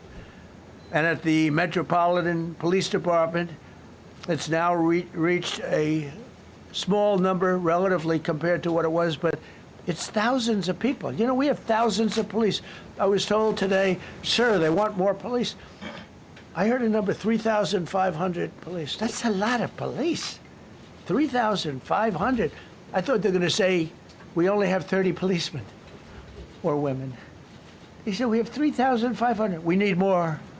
You don't need more. That's so many. I never heard. That's like an army. How could you need more than 3,000? It just happened 2 minutes ago. Sir, they've requested more police. Oh, what do they have? About 3,500. I said, 3,500? This is not a big area. It's ridiculous. What you need is rules and regulations, and you need the right people to implement them. And we have the right people here, that I can tell you. Look at the border. Biden said there's nothing you can do. Kamala was the border czar. She never called one of the Border Patrol agents who are great. ICE is great. Never spoke to anybody. Never went there. But she was the border czar. And everybody said it was impossible to fix. I fixed it in 3 months. No, really. I fixed it the first week, but really fixed it over the last couple of months. And I mean, literally to a point where, as I said, 0 illegals entering our country in the last 90 days. Pretty amazing. It's time for dramatic action. We're going to do the same thing over here. It's going to be a very safe city very soon. We're not looking to take years, because a lot of people die in years. And we've got incredible people in this country, except we have to allow them to do their job. And that we will deliver like nobody's ever delivered before. I actually think it's easy. You know, if you're competent, it's easy. If you're incompetent, it's impossible. But I'm very competent. Last week, my administration surged 500 federal agents into the district, including from the FBI, ATF, DEA, Park Police, the U.S. Marshal Service, the Secret Service, and the Department of Homeland Security. You know, a lot of nations, they don't have anything like that. They got some police, and they're rough police. They don't have DEA, ATF, FBI, Park Police, the U.S. Marshal Service, Secret Service, Department of Homeland Security. They got some police, but they're rough police, and they do their job. They don't have crime. We're not going to have crime either. They made dozens of arrests, and that's what starts to happen. Again, cashless bail. Watch what we do with that. Today, we're formally declaring a public safety emergency. This is an emergency. This is a tragic emergency. And it's embarrassing for me to be up here. You know, I'm going to see Putin. I'm going to Russia on Friday. I don't like being up here talking about how unsafe and how dirty and disgusting this once beautiful capital was, with graffiti all over the walls. It's another part of it, by the way, because we're talking about safety, but we're also talking about beautification. We have the most beautiful, potentially, capital in the world. We always had. But people come from Iowa, they come from Indiana, they come and then they get mugged. Not going to happen. Keep coming, because by the time you get your trip set, it's going to be safe again, and it's going to be clean very quickly. We're going to replace the medians that are falling down all over the roads. We're going to replace the potholes. We're going to put a nice new coat of asphalt over the top. No, we don't have to rip the road out and spend 7 years building a new road because they cut everything. Because some designer said, well, we need a 1/4 inch more turn for safety reasons. We're going to do it right. We're going to get it done quickly. So today we're declaring public safety emergency in the District of Columbia, and Attorney General Pam Bondi, who's fantastic, is taking command of the Metropolitan Police Department as of this moment. And I'll be making the appropriate notifications to Congress and to the mayor, our new DEA administrator, who's one of the top in the country. He better be Terry. If you're not, I'm going to get rid of you so fast. Terry Cole. Terry, thanks. Very good. We just got him, most highly recommended person. And you'll be designated as the interim federal commissioner of the Metropolitan Police Department, okay? And you run them tough. They're good. You have a lot of good people. You have people that shouldn't be there. You also have people that shouldn't be there. They got in there because of woke. But you have a lot of great police, and those people are the ones that want to help you. This city will no longer be a sanctuary for illegal alien criminals. We will have full, seamless, integrated cooperation at all levels of law enforcement, and we'll deploy officers across the district with an overwhelming presence. You'll have more police, and you'll be so happy, because you'll be safe. When you walk down the street, you're going to see police, or you're going to see FBI agents. We're going to have a lot of agents on the street. You're going to have a lot of, essentially, military, and we will bring in the military if it's needed. By the way, we're going to have National Guard, but Pete Hegseth will tell you about it. We will bring in the military if needed. People say, "Oh, that's so terrible." He's going to bring in. It's been used many times over the years. I don't think we'll need it. I think we've got so many great people, including the people that are in the police department with proper leadership. They'll immediately begin massive enforcement operations targeting known gangs, drug dealers, and criminal networks to get them the hell off the street, maybe get them out of the country, because a lot of them came into our country illegally. They shouldn't have been allowed in. They come from Venezuela. They come from all over the world. We're going to get them the hell out. They won't be here long. But some of these people, a lot of them, are homegrown criminals. And these are bad people. These are rough people. And this is just a list of some of the people that were given to me today that were criminals removed from the D.C. streets this weekend. They were rough and tough, but we're rougher and tougher. Look at these people here. Nothing, you know. They're not going to be your local school teacher. Look at this guy. He has killed people numerous times. They're not going to be an asset. They will never be an asset to society. I don't care. I know we all want to say, oh, they're going to be rehabbed. It's not going to be rehabbed. I'm going to ask Doug Burgum to come up and say a couple of words because he's in charge, as you know. He's Interior, but he's in charge of the U.S. Park Police. And I've heard so many great things about the Park Police. They're proud of it. They've been there for a long time. Their families oftentimes grow into the roles. They love the country. They love this area. So, Doug, could you say a few words, please? Thank you, Mr. President. On behalf of the U.S. Park Police, this is the oldest federal police force in the nation. They were formed in 1791 by none other than President George Washington. They've got the awesome responsibility of protecting our nation's most sacred monuments. The National Mall, Washington Monument, Jefferson Memorial, Lincoln Memorial, Statue of Liberty, and out west, the Presidio and the Golden Gate area. These folks have tens of millions of visitors a year, the kind of people that President Trump's talking about that come from around the country and around the world to see our sacred and learn about our history and our sacred monuments. They've been doing a fantastic job, but they are so pleased, the rank and file, that President Trump is now allowing them to enforce the law. As those of you that live in the city may know, that the circles and the triangle parks that are spread throughout D.C. are actually federal park property. So the U.S. Park Police also have responsibility for that. These became littered with homeless camps under the Biden administration. All of you saw that. Since President Trump's executive order on March 27th, making D.C. safe and beautiful again, the U.S. Park Police have removed over 70 homeless camps. And President Trump also talked about beautification. They're stopping and enforcing the laws against graffiti on our monuments. They've removed over 80 specific attacks against our history with graffiti on our monuments. So they continue to do a great job, whether it's in their vehicles, on foot, or on the mounted police that you see around the National Mall. And President Trump, they thank you. The rank and file is so happy to be enforcing the law again. Thank you for your leadership. And they're excited about the announcement you're making today. Thank you. Very good. Great job you're doing. Thank you very much.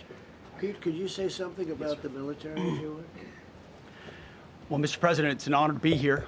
And at your direction this morning, we've mobilized the D.C. National Guard. It'll be operationalized by the Secretary of the Army, Dan Driscoll, through the D.C. Guard.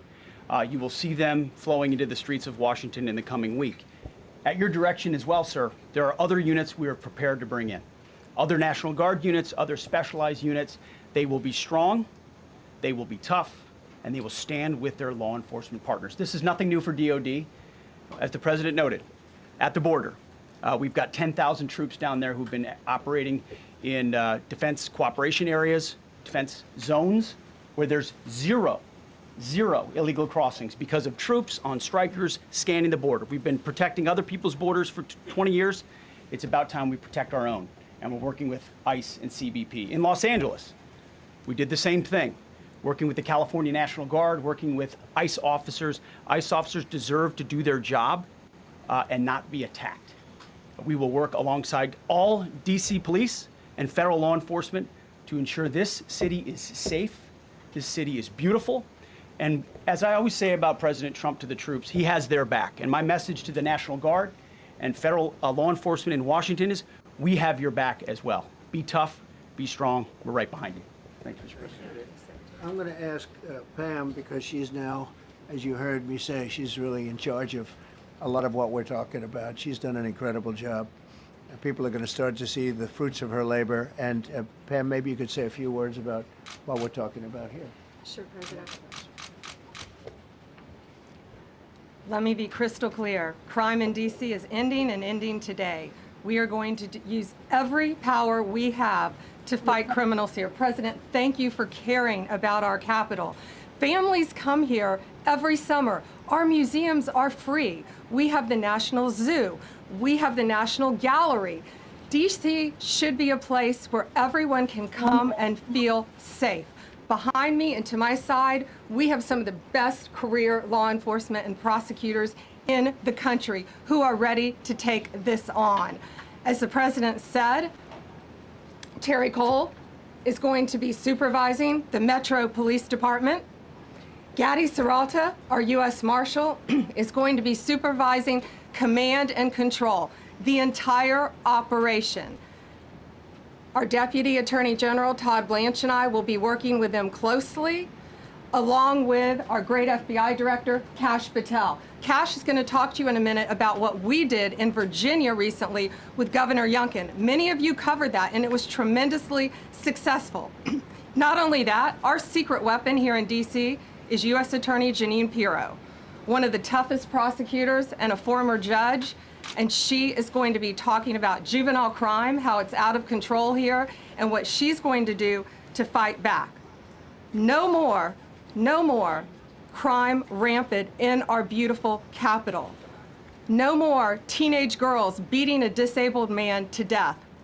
No more of that. No more drive-bys. We're going to do everything we can. And working with the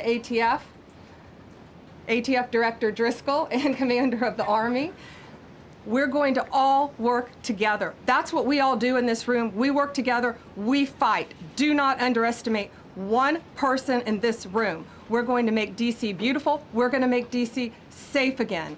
One other thing, just at the wharf a few days ago, the area of the wharf, Terry Cole reached out to me, not even nightfall, on the weekend, where so many families in tourists go. A guy's overdosing from fentanyl on a park bench. In the middle of families around, they administer Narcan and saved his life. No more of that. The President of the United States is going to clean up D.C., and we're going to be there to help him, and we're going to be successful. Thank you. Thank you, Ben. Cash, talk about Northern Virginia. Northern Virginia, we had a big success. Thank you, Mr. President. Thank you, Attorney General Bondi, for your leadership, Deputy Attorney General, and the rest of our interagency partners. Mr. President, the following is what happens when you let good cops be cops, and I just want to highlight that before I get into Northern Virginia. This year alone, under President Trump's administration, we've had over 4,000 child victims identified and found. That's a 33% increase from the same time period last year. 33% increase. We've had a seizure of 1,500 kilograms of fentanyl up to this date. That is a 25% increase since the same time period last year. And just to put it in perspective, 1,500 kilograms of fentanyl is enough to kill 115 million Americans. 115 million Americans. Cops are getting after it. The FBI has arrested 19,000 people this year alone. Thanks to President Trump's administrations, that's double than where we were this time last year. And we have also arrested 1,600 people who have committed violent acts against children. 270 of them are human traffickers of children. Mr. President, this is what happens when you have great leadership at the Attorney General with Pam Bondi, your administration's priority of protecting the homeland and protecting American citizens and protecting our children, and the murder rates are plummeting. We are now able to report that the murder rate is on track to be the lowest in U.S. history, in modern recorded U.S. history, thanks to this team behind me and President Trump's priorities. And how do we do it? And what are we going to bring to D.C.? What we did in Northern Virginia, thanks to Terry Cole and Governor Youngkin and the team, we stood up a task force out in my Northern Virginia field office, and we said, let's let good cops be cops, let's get them the intelligence and what they need, and let's get the red tape out of their way, and let's get DOJ partnered up with us to bring great prosecutions, and that's exactly what we did. In 1 month, we arrested 545 violent felons.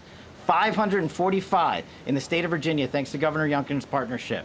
And that simplicity in law enforcement is what's coming to Washington, D.C. When you let good cops be cops, when you give them the intel they need, when you work with our Homeland Security Task Force, when you work with Terry and Gadi and I go way back to Miami, these guys are great leaders of their respective departments and law enforcement capacities. And when you have the DOJ and President Trump driving behind this mission, we are going to clean up Washington, D.C., and we're going to do it the right way, the lawful way, and we're going to make sure Washington, D.C. is safe again. Thank you, Mr. President. Thank you, Attorney General. Thank you very much. Thank you, Cash. So the process begins right now. It actually started over the weekend, and we confronted a lot of very bad people. But it's going to be something that will be pretty amazing to you as you watch it. And I think most of you say it's a beautiful thing to do it right. We're going to be removing homeless encampments from all over our parks, our beautiful, beautiful parks, which now a lot of people can't walk on. They've been They're very dirty. We got a lot of problems. But we've already started that. We're moving the encampments away, trying to take care of people. Some of those people, we don't know how they even got there. Some of those people are from different countries, different parts of the world. Nobody knows who they are. They have no idea, but they're there. We're getting rid of the people from underpasses and public spaces from all over the city. There are many places that they can go, and we're going to help them as much as you can help. But they'll not be allowed to turn our capital into a wasteland for the world to see. The Metropolitan Police Department and the federal authorities will be supported in the effort, a really big effort, the 800 DC National Guardsmen that we'll put on, and much more if necessary, much more.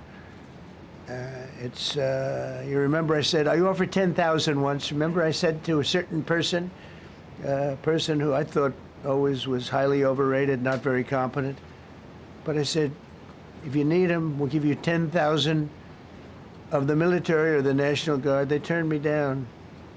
But if necessary, we're going to move service members directly to joining the Guardsmen. And that'll take place very rapidly, and that'll be done in conjunction with Pam and with Pete and everybody else. Washington, D.C. should be one of the safest, cleanest, and most beautiful cities anywhere in the world. And we're going to make it that. We're going to make it safe. We're going to make it smart. We're going to make it beautiful, so beautiful. Some of the buildings, we're going to add to it. You see what we've done at the White House. White House is a whole different building. I do that in my part-time because it's a natural instinct as a real estate person. I was very good at that, and I was very good at fixing things up. I like fixing things up. You see what's happening. The marble floors are being reinstalled, renovated, fixed. The whole place is becoming very beautiful. We're going to be adding a magnificent ballroom, most beautiful ballroom, I think, anywhere. We need it.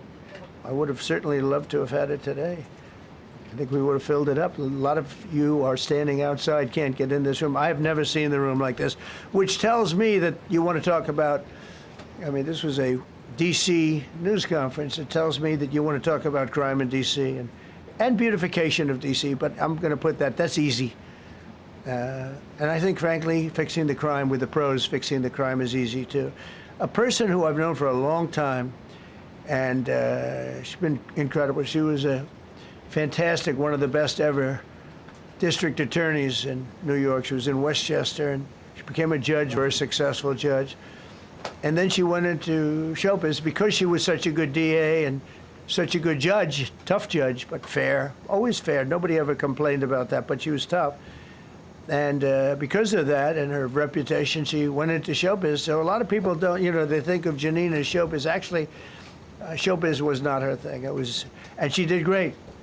She was on, along with a couple of other of my friends, on the #1 show. And she did great, but this is what she loves doing. This is really her baby. What she's going to do is going to be incredible.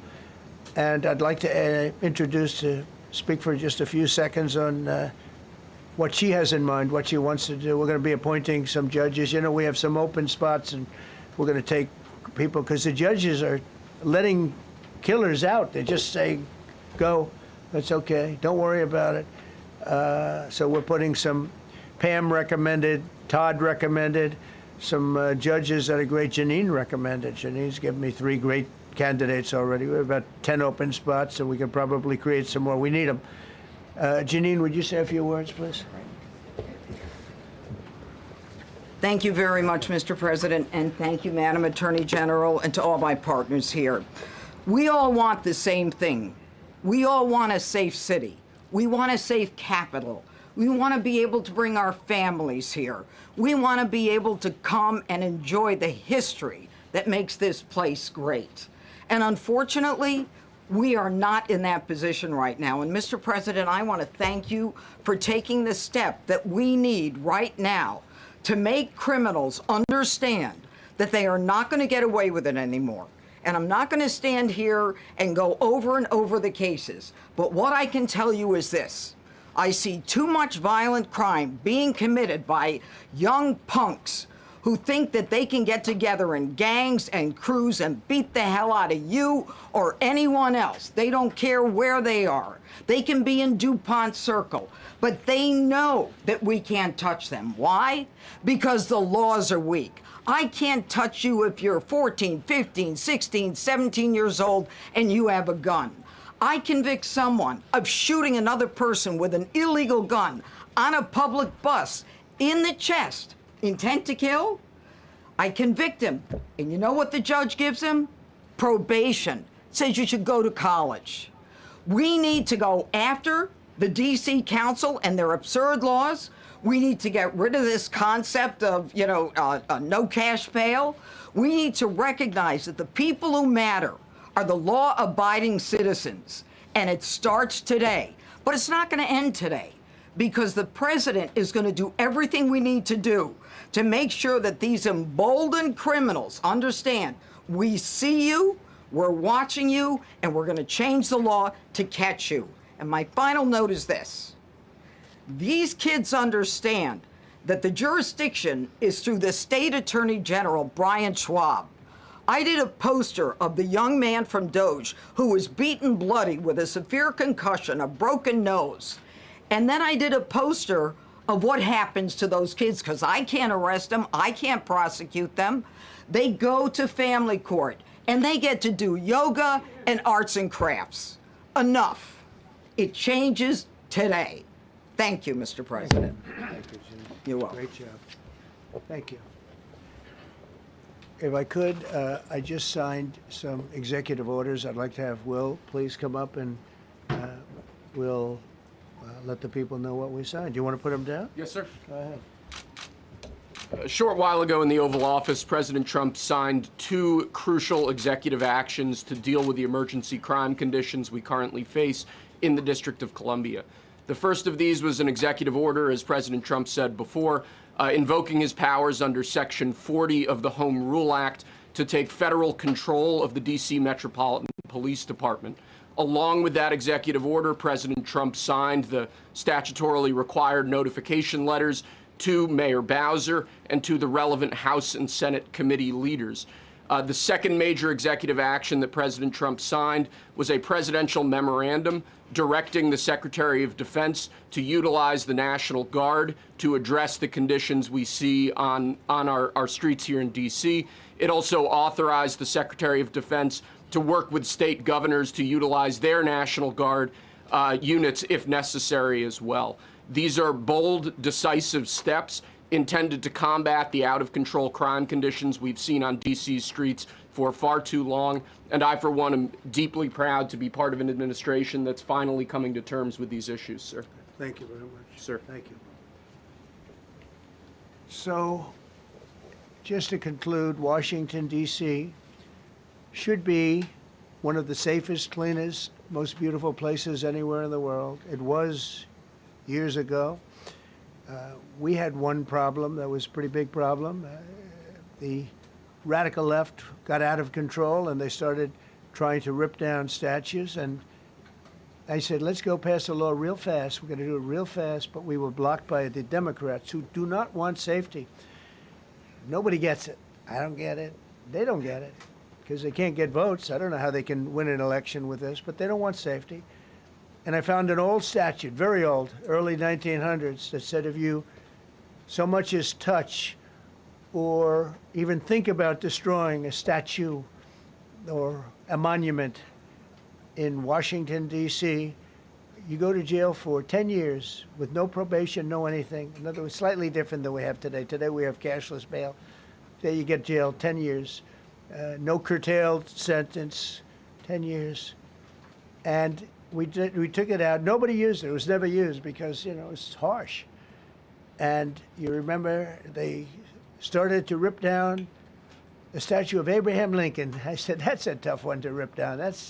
He was pretty good, Pam. I think he was pretty good. When the rope started going around Abraham Lincoln to pull him down, Andrew Jackson, others, and they were heading to the Jefferson Memorial, Thomas Jefferson. They're going to do a big number there. I said, it's time. And I signed that statute immediately. We had it updated. We made it use the same language, all passed by Congress.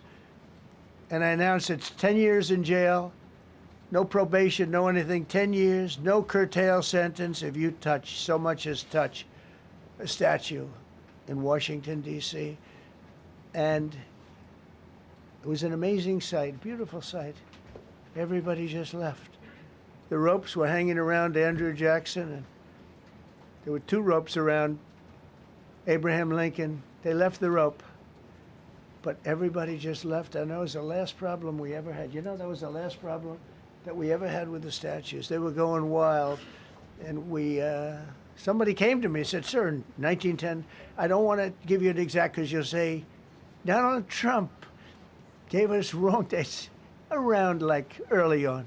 You know, if I'm slightly off, they make you sound a little bad. So I won't put myself in that position. I won't put you in that position because I think everybody agrees with what we're doing today. But when I signed that thing, it was like a miracle. Everybody left. They were gone.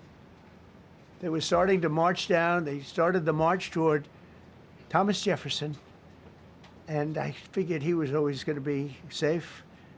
But they found something with him, and they found something with Abraham Lincoln. And even in the name George Washington in California, numerous places changed the name of George Washington High School and various other places. They took George Washington's name. This was a sick, woke culture that I think we've largely ended. And a lot of those people that were woke are now turning out to be the opposite. I won't go so far as to say MAGA. It's a very special category. But they've gotten out of that. But we have people that love this country, and they love this really beautiful capital. It is. I flew over it the other day, and I said, what a beautiful place. But if there's crime all over the streets, when you get there, it doesn't look so beautiful. But we're going to make it beautiful again. We're going to fix it with crime, and we're going to also, as we're doing that, we're going to start doing things that we know how to do, that I know how to do better than anybody, I guess, because of my experience from previous life. But not only are we stopping the crime, we're going to clean up the trash and the graffiti and the grime and the dirt and the broken marble panels and all of the things they've done to hurt this city. And we're going to restore the city back to the gleaming capital that everybody wants it to be. It's going to be something very special. All of these people are really tough. Could I shake your hand, Gaddy, please? You're going to be so important here. You're going to be that guy. I hope I don't have to fire him in 2 weeks because he's too soft. I don't think he's too soft. If I do, I will, though. Is it okay if you're soft, weak, and pathetic like so many people? I will fire you so fast. You're not going to have to worry about that. No, I think you're going to do a fantastic job. And everybody in this room, they may not express it, but they all want that to happen. You know, they want to be safe, and they have families too. So it's an honor to have such a large group. I've done this for years now, hard to believe. I've never seen this room so packed. In fact, I'm sure it's a violation of every fire code. But we'll let you stay anyway. You're taking a chance. And with that, we'll say, maybe if you could, oh, wow. We could be here all day long. If we could keep the first questions, perhaps, to this subject, and then we'll go on to a few others. Please. Mr. President, thank you so much. Can you talk about how personal of an issue this is? You talked about flying over the Washington Monument and seeing the pride of what D.C. is, and do you believe that the status of the city, the cleanliness, the way that crime is low, is a direct reflection on how the country is run? Yeah, I do. I think the Capitol, look, everyone comes here. They're all coming. All the leaders, they're all wanting to come. And I say it, I've said it again, but I'm really just quoting other leaders from NATO, from the Middle East, King of Saudi Arabia, Qatar, UAE. I was over there. We brought back $5.1 trillion of investment into our country. But a month and a half ago, I was at NATO. We had a great thing. They agreed to put up 5% instead of 2%. 2% they didn't pay, 5% is already paid. We had a great meeting, and they all said the same thing. They said our country was dead. They thought our country was gone. 1 year ago, they said your country was dead. And now you have the hottest country anywhere in the world. We do. We have the hottest country in the world right now. The tariffs have helped. It's given us not only the money, it's billions, trillions of dollars of money, but it gives us great power over enemies. We solved 5 wars with Pakistan and India. We just solved one.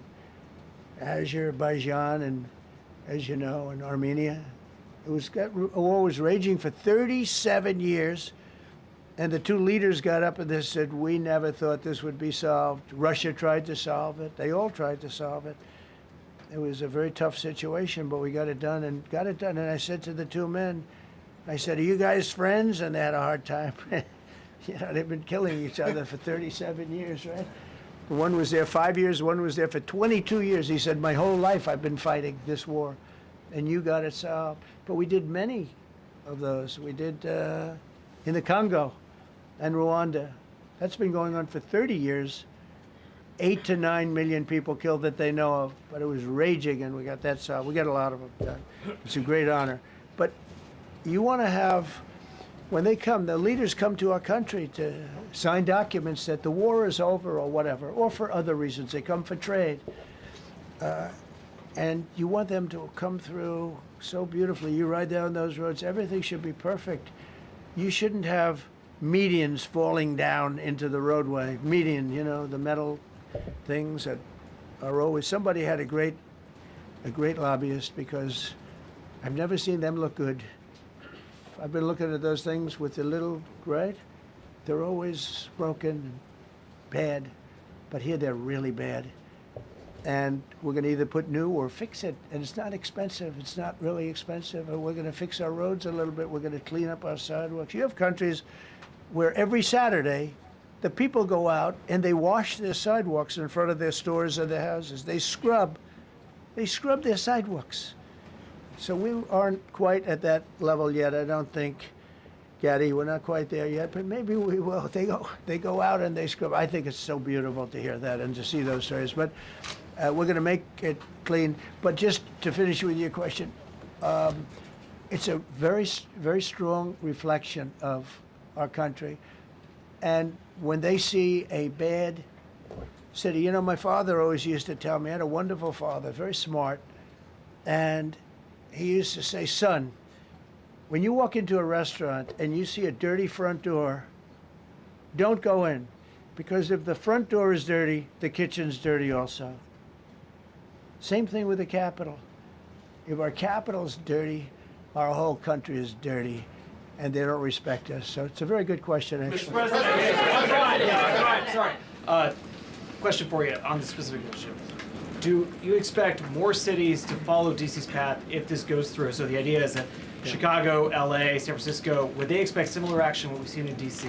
And the other question, sir, there's reporting that the administration is going to reclassify marijuana. Would that send mixed messages that if marijuana is okay, some drugs are okay, but we're trying to clean up crime? How do they go hand in hand? We're only looking at that. That's early, but you know, somebody reported it, which is fine. We're looking at it. Some people like it, some people hate it. Some people hate the whole concept of marijuana because if it does bad for the children, it does bad for people that are older than children. But we're looking at reclassification, and we'll make a determination over the next, I would say, over the next few weeks. And that determination hopefully will be the right one. It's a very complicated subject, the subject of marijuana. I've heard great things having to do with medical, and I've had bad things having to do with just about everything else. But medical and, for pain and various things, I've heard some pretty good things, but for other things, I've heard some pretty bad things.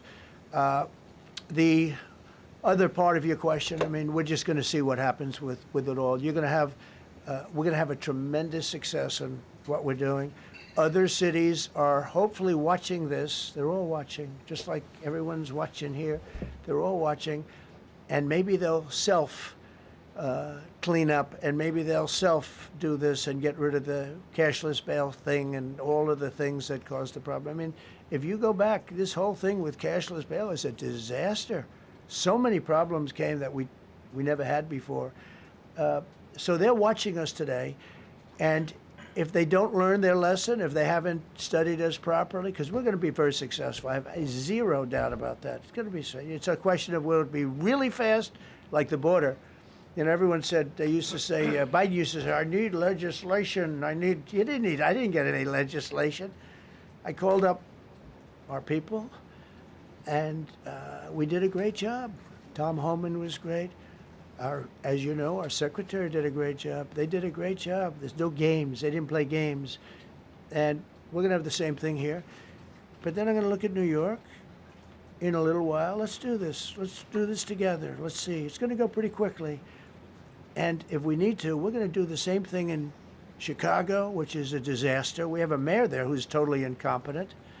He's an incompetent man. And we have an incompetent governor there. Pritzker's an incompetent. His family threw him out of the business, and he ran for governor. And now I understand he wants to be president. But I noticed he lost a little weight, so maybe he has a chance. You know, you never know what happens. But Pritzker's a gross incompetent guy, thrown out of the family business. But when I look at Chicago and I look at L.A., if we didn't go to L.A. 3 months ago, L.A. would be burning like the part that didn't burn. If he would have allowed the water to come down, which I told him about in my first term, I said, you're going to have problems. Let it come down. We actually sent in our military to have the water come down into L.A. They still didn't want it to come down after the fires. But that was it. We have it coming down. But hopefully L.A. is watching. That mayor also. The city's burning. They lost like 25,000 homes. I went there the day after the fire. You were there. And I saw people standing in front of a burned down home. It was, their homes were incinerated. They weren't like, even the steel was literally, it was all warped and literally disintegrated because of the winds and the flame and the whole thing. It was like a blowtorch. They were standing on this beautiful day, maybe a couple of days after. We gave it a little time because what they had suffered. Almost 25,000 homes. And you see what's happening now. They didn't give their permits. I went to a town hall meeting. I said, we're going to get you the federal permits, which are much harder.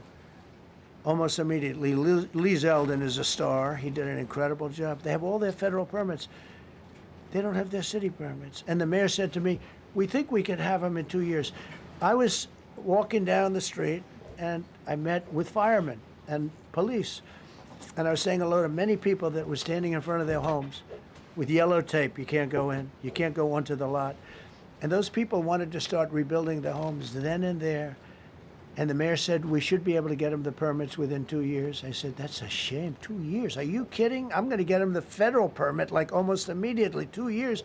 And she roared back, well, maybe 1 year. The place was booing her out of the place. They don't have their permits to build their homes. And now they're talking about putting, this is among the most beautiful areas was in the country. Now they're talking about putting low-income housing there. Can you believe this? I love low-income housing. I made money with low-income housing. I built low-income housing. I know more about low-income housing and luxury housing. I know about everything real estate. They want to replace some of those homes with low-income housing. They haven't gotten their permits yet. We've gotten all the federal permits, which are much tougher to get, and it was done almost immediately through Lee Zeldin and Federal Environmental. And I watched the other day, those people are angry. And now, you know, they had tremendous, they loved that area. They loved the whole big area, different places, but they loved it. It was all luxury stuff and beautiful stuff, and some wasn't that luxury, but the level of love for that neighborhood, their neighborhoods, was incredible. And you know what? I watch people on television, they want to go, they want to leave. They've lost their spirit, they've lost their heart, because the mayor's incompetent, and Gavin Newsom is incompetent. He's got a good line of bullshit, but that's about it. He's incompetent.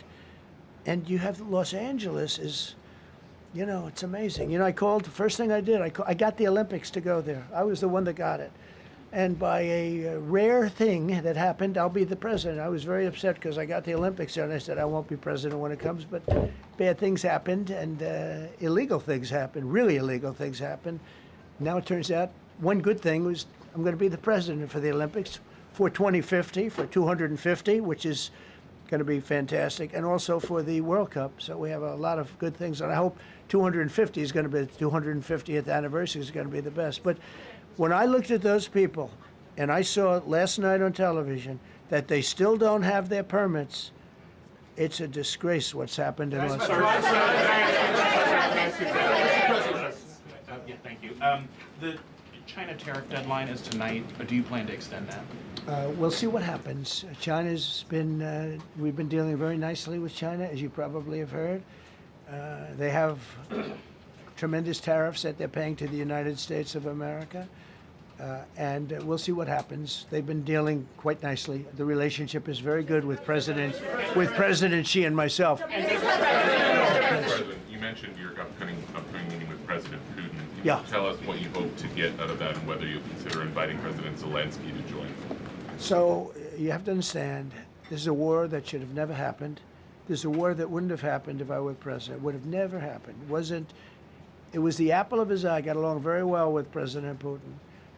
But if you look, under President Bush, they took a lot of territory. Under President Obama, they took a lot of territory. Under Biden, they essentially took the whole thing. You know, it's just a question of time. Under Trump, you know what they took? Nothing. Nothing. I was the one that said, you can't build your pipeline. That was half built. I came in, I stopped the pipeline. It's called Nord Stream 2. Nobody knows that, you know. Nobody ever heard of Nord Stream 2. You might have not even heard it. Biggest pipeline in the world. I stopped it. I was not a friend of Russia, but I got along well with Putin. It's always good to get along with other countries if possible, but that doesn't mean you roll over like Biden did. Biden came in and he immediately approved the pipeline. I couldn't believe it. Then they say Trump wasn't tough on Russia. I wasn't tough. I was the toughest. Putin said, if you're not tough, I would hate like hell to see you. I stopped the biggest economic development job, the biggest job that Russia had ever built. I stopped it. It was dead. And this low IQ president came in and he let them build a pipeline and supply oil and gas all over Europe, you know. So this is really a feel-out meeting a little bit. And President Putin invited me to get involved. He wants to get involved. I believe he wants to get it over with. Now, I've said that a few times, and I've been disappointed because I'd have like a great call with him, and then missiles would be lobbed into Kiev or some other place, and you'd have 60 people laying on a road dying. I said, that's cold, but it's a violent war. 5,000 to 7,000 people a week are dying. And you know, there's nobody from here. They're all Russian and Ukrainian people, and some people from the cities, much smaller number, but still, those missiles do damage and they kill a lot of people, but mostly soldiers. And they're young soldiers, although in the case of Ukraine, they're getting much older. They're drafting 60-year-olds now. It's a terrible thing to witness, and I think I have an obligation. Look, this is Joe Biden's war. This is not my war. I made a deal with NATO a month ago. You covered it very accurately, actually. We don't pay anything anymore. You know, we're not paying anything. They are buying things from us, and NATO is paying us. I got it raised from 2% of GDP to 5%. And they're paying us for everything that we send. We're not paying. But Biden approved $350 billion. Europe has spent $100 billion. The money that's been spent and the death is incredible. It's the worst thing that's happened, by far the worst that's happened since World War II. So I'm going in to speak to Vladimir Putin. And I'm going to be telling him, you got to end this war. You got to end it. And he wasn't going to mess with me. This war would have never happened. You know, we had a discussion about it one time, and we never had that discussion again. Would have never happened. And when the election was rigged, and then Biden took office, which was barely took office. The auto pen took office. Bad things started happening. Bad things, stupid things were said. And it ended up in a war. And you know, and I don't believe this will happen anymore because I have that pretty well covered. This could end up in a third world war. This could have been a third world war. I don't think that's going to happen now. But I thought it was very respectful that the president of Russia is coming to our country as opposed to us going to his country or even a third-party place. But I think we'll have constructive conversations. Then after that meeting, immediately, maybe as I'm flying out, maybe as I'm leaving the room, I'll be calling the European leaders who I get along with very well. And, you know, I have a great relationship, I think, with all of them. And I get along with Zelensky, but, you know, I disagree with what he's done. Very, very severely disagree. This is a war that should have never happened, wouldn't have happened. But I'll be speaking to Zelensky. The next meeting will be with Zelensky and Putin, or Zelensky and Putin and me. I'll be there if they need. But I want to have a meeting set up between the two leaders. I was a little bothered by the fact that Zelensky was saying, well, I have to get constitutional approval. I mean, he's got approval to go into war and kill everybody, but he needs approval to do a land swap, because there'll be some land swapping going on. I know that through Russia and through conversations with everybody, to the good, for the good of Ukraine. Good stuff, not bad stuff. Also, some bad stuff for both. So there's good and there's bad. But it's very complex because you have lines that are very uneven, and there'll be some swapping, there'll be some changes in land, and the word that they will use is, they make changes. We're going to change the lines, the battle lines. Russia's occupied a big portion of Ukraine. They've occupied some very prime territory. We're going to try and get some of that territory back for Ukraine. But they've taken some very prime territory. They've taken largely ocean, in real estate we call it oceanfront property. That's always the most valuable property. If you're in a lake, a river, or an ocean, it's always the best property. Well, Ukraine, a lot of people don't know that Ukraine was largely 1,000 miles of ocean. That's gone. Other than one small area, Odessa, it's a small area. There's just a little bit of water left. So I'm going to go and see the parameters. Now, I may leave and say, good luck, and that'll be the end. I may say this is not going to be settled. I mean, there are those that believe that Putin wanted all of Ukraine. I happen to be one of them, by the way. I think if it weren't for me, he would not be even talking to anybody else right now.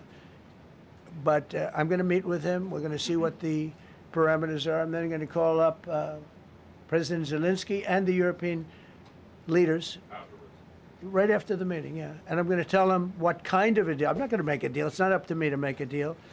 I think a deal should be made for both. I think Russia has to get back into building their country. It's a massive country. I think they have 11 time zones, if you can believe it. It's a massive, it's by far, from the standpoint of land, it's by far the largest. They have tremendous potential in Russia to do well. They're not doing well. Their economy is not doing well right now because it's been very well disturbed by this. It doesn't help when the President of the United States tells their largest or second largest oil buyer that we're putting a 50% tariff on you if you buy oil from Russia. That was a big blow. And then they say, gee, he wasn't so tough. Nobody else would have done that. And I haven't stopped there. I mean, look, I was all set to do things far bigger than that, but I got a call that they'd like to meet, and I'm going to see what they want to meet about. I'd like to see a ceasefire. I'd like to see the best deal that could be made for both parties. It takes two to tango, right? So ultimately, I'll have a meeting next week. I had a great relationship with him, considering the fact that, I was not nice to him because of the pipeline. I ended the pipeline. I also gave the javelins. Do you ever hear of a javelin? Javelin is called a tank buster. They say that Obama gave them sheets and I gave them javelins. If it weren't for me, all those tanks that were destroyed at the first days of the war because the tanks got stuck in the mud, some commander made a better. They would have been in Kiev in 4 hours going down the highway. But a Russian general made a brilliant decision to go through the farmland instead. And they just had torrential rains, and the rains were so bad, and it was mud, and those tanks got stuck in the mud. I don't know who that general is, but knowing Vladimir, he's probably not around any longer because all those tanks were stuck in the mud, and they went along with the javelins. I gave them the javelins. You know that, right? I gave them javelins. They gave them sheets. But I'm going to meet with President Putin, and we're going to see what he has in mind. And if it's a fair deal, I'll reveal it to the European Union leaders and to the NATO leaders and also to President Zelensky. I think out of respect, I'll call him first. And then I'll call them after. And I may say, lots of luck, keep fighting. Or I may say, we can make a deal. If not, I will tell you this. I've seen a poll coming out of Ukraine. 88% of the people would like to see a deal made. And if you go back 3 years, everybody was gung-ho for war. Everybody's gung-ho for war until you have it.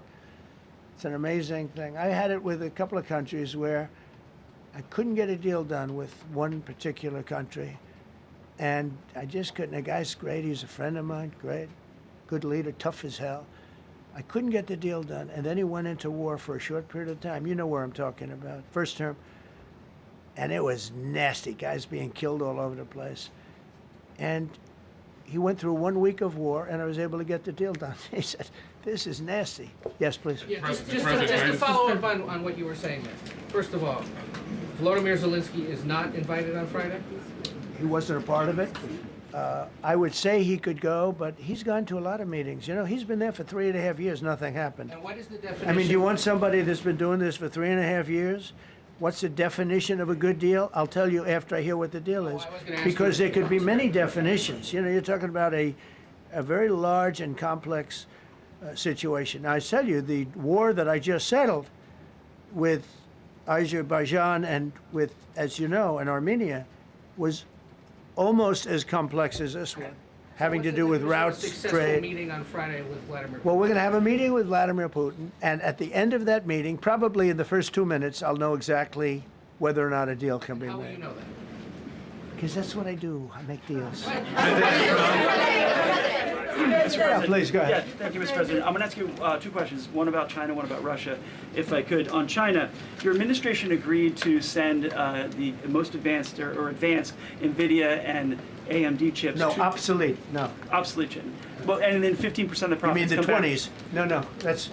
This is an old chip that China already has. And I deal with Jensen, who's a great guy, and NVIDIA. The chip that we're talking about, the H20, it's an old chip. China already has it in a different form, different name, but they have it. Or they have a combination of two will make up for it and even then some. Now Jensen Jensen's a very brilliant guy, and Jensen also has a new chip, the Blackwell. Do you know what the Blackwell is? The Blackwell is super duper advanced. I wouldn't make a deal with that, although it's possible I'd make a deal, a somewhat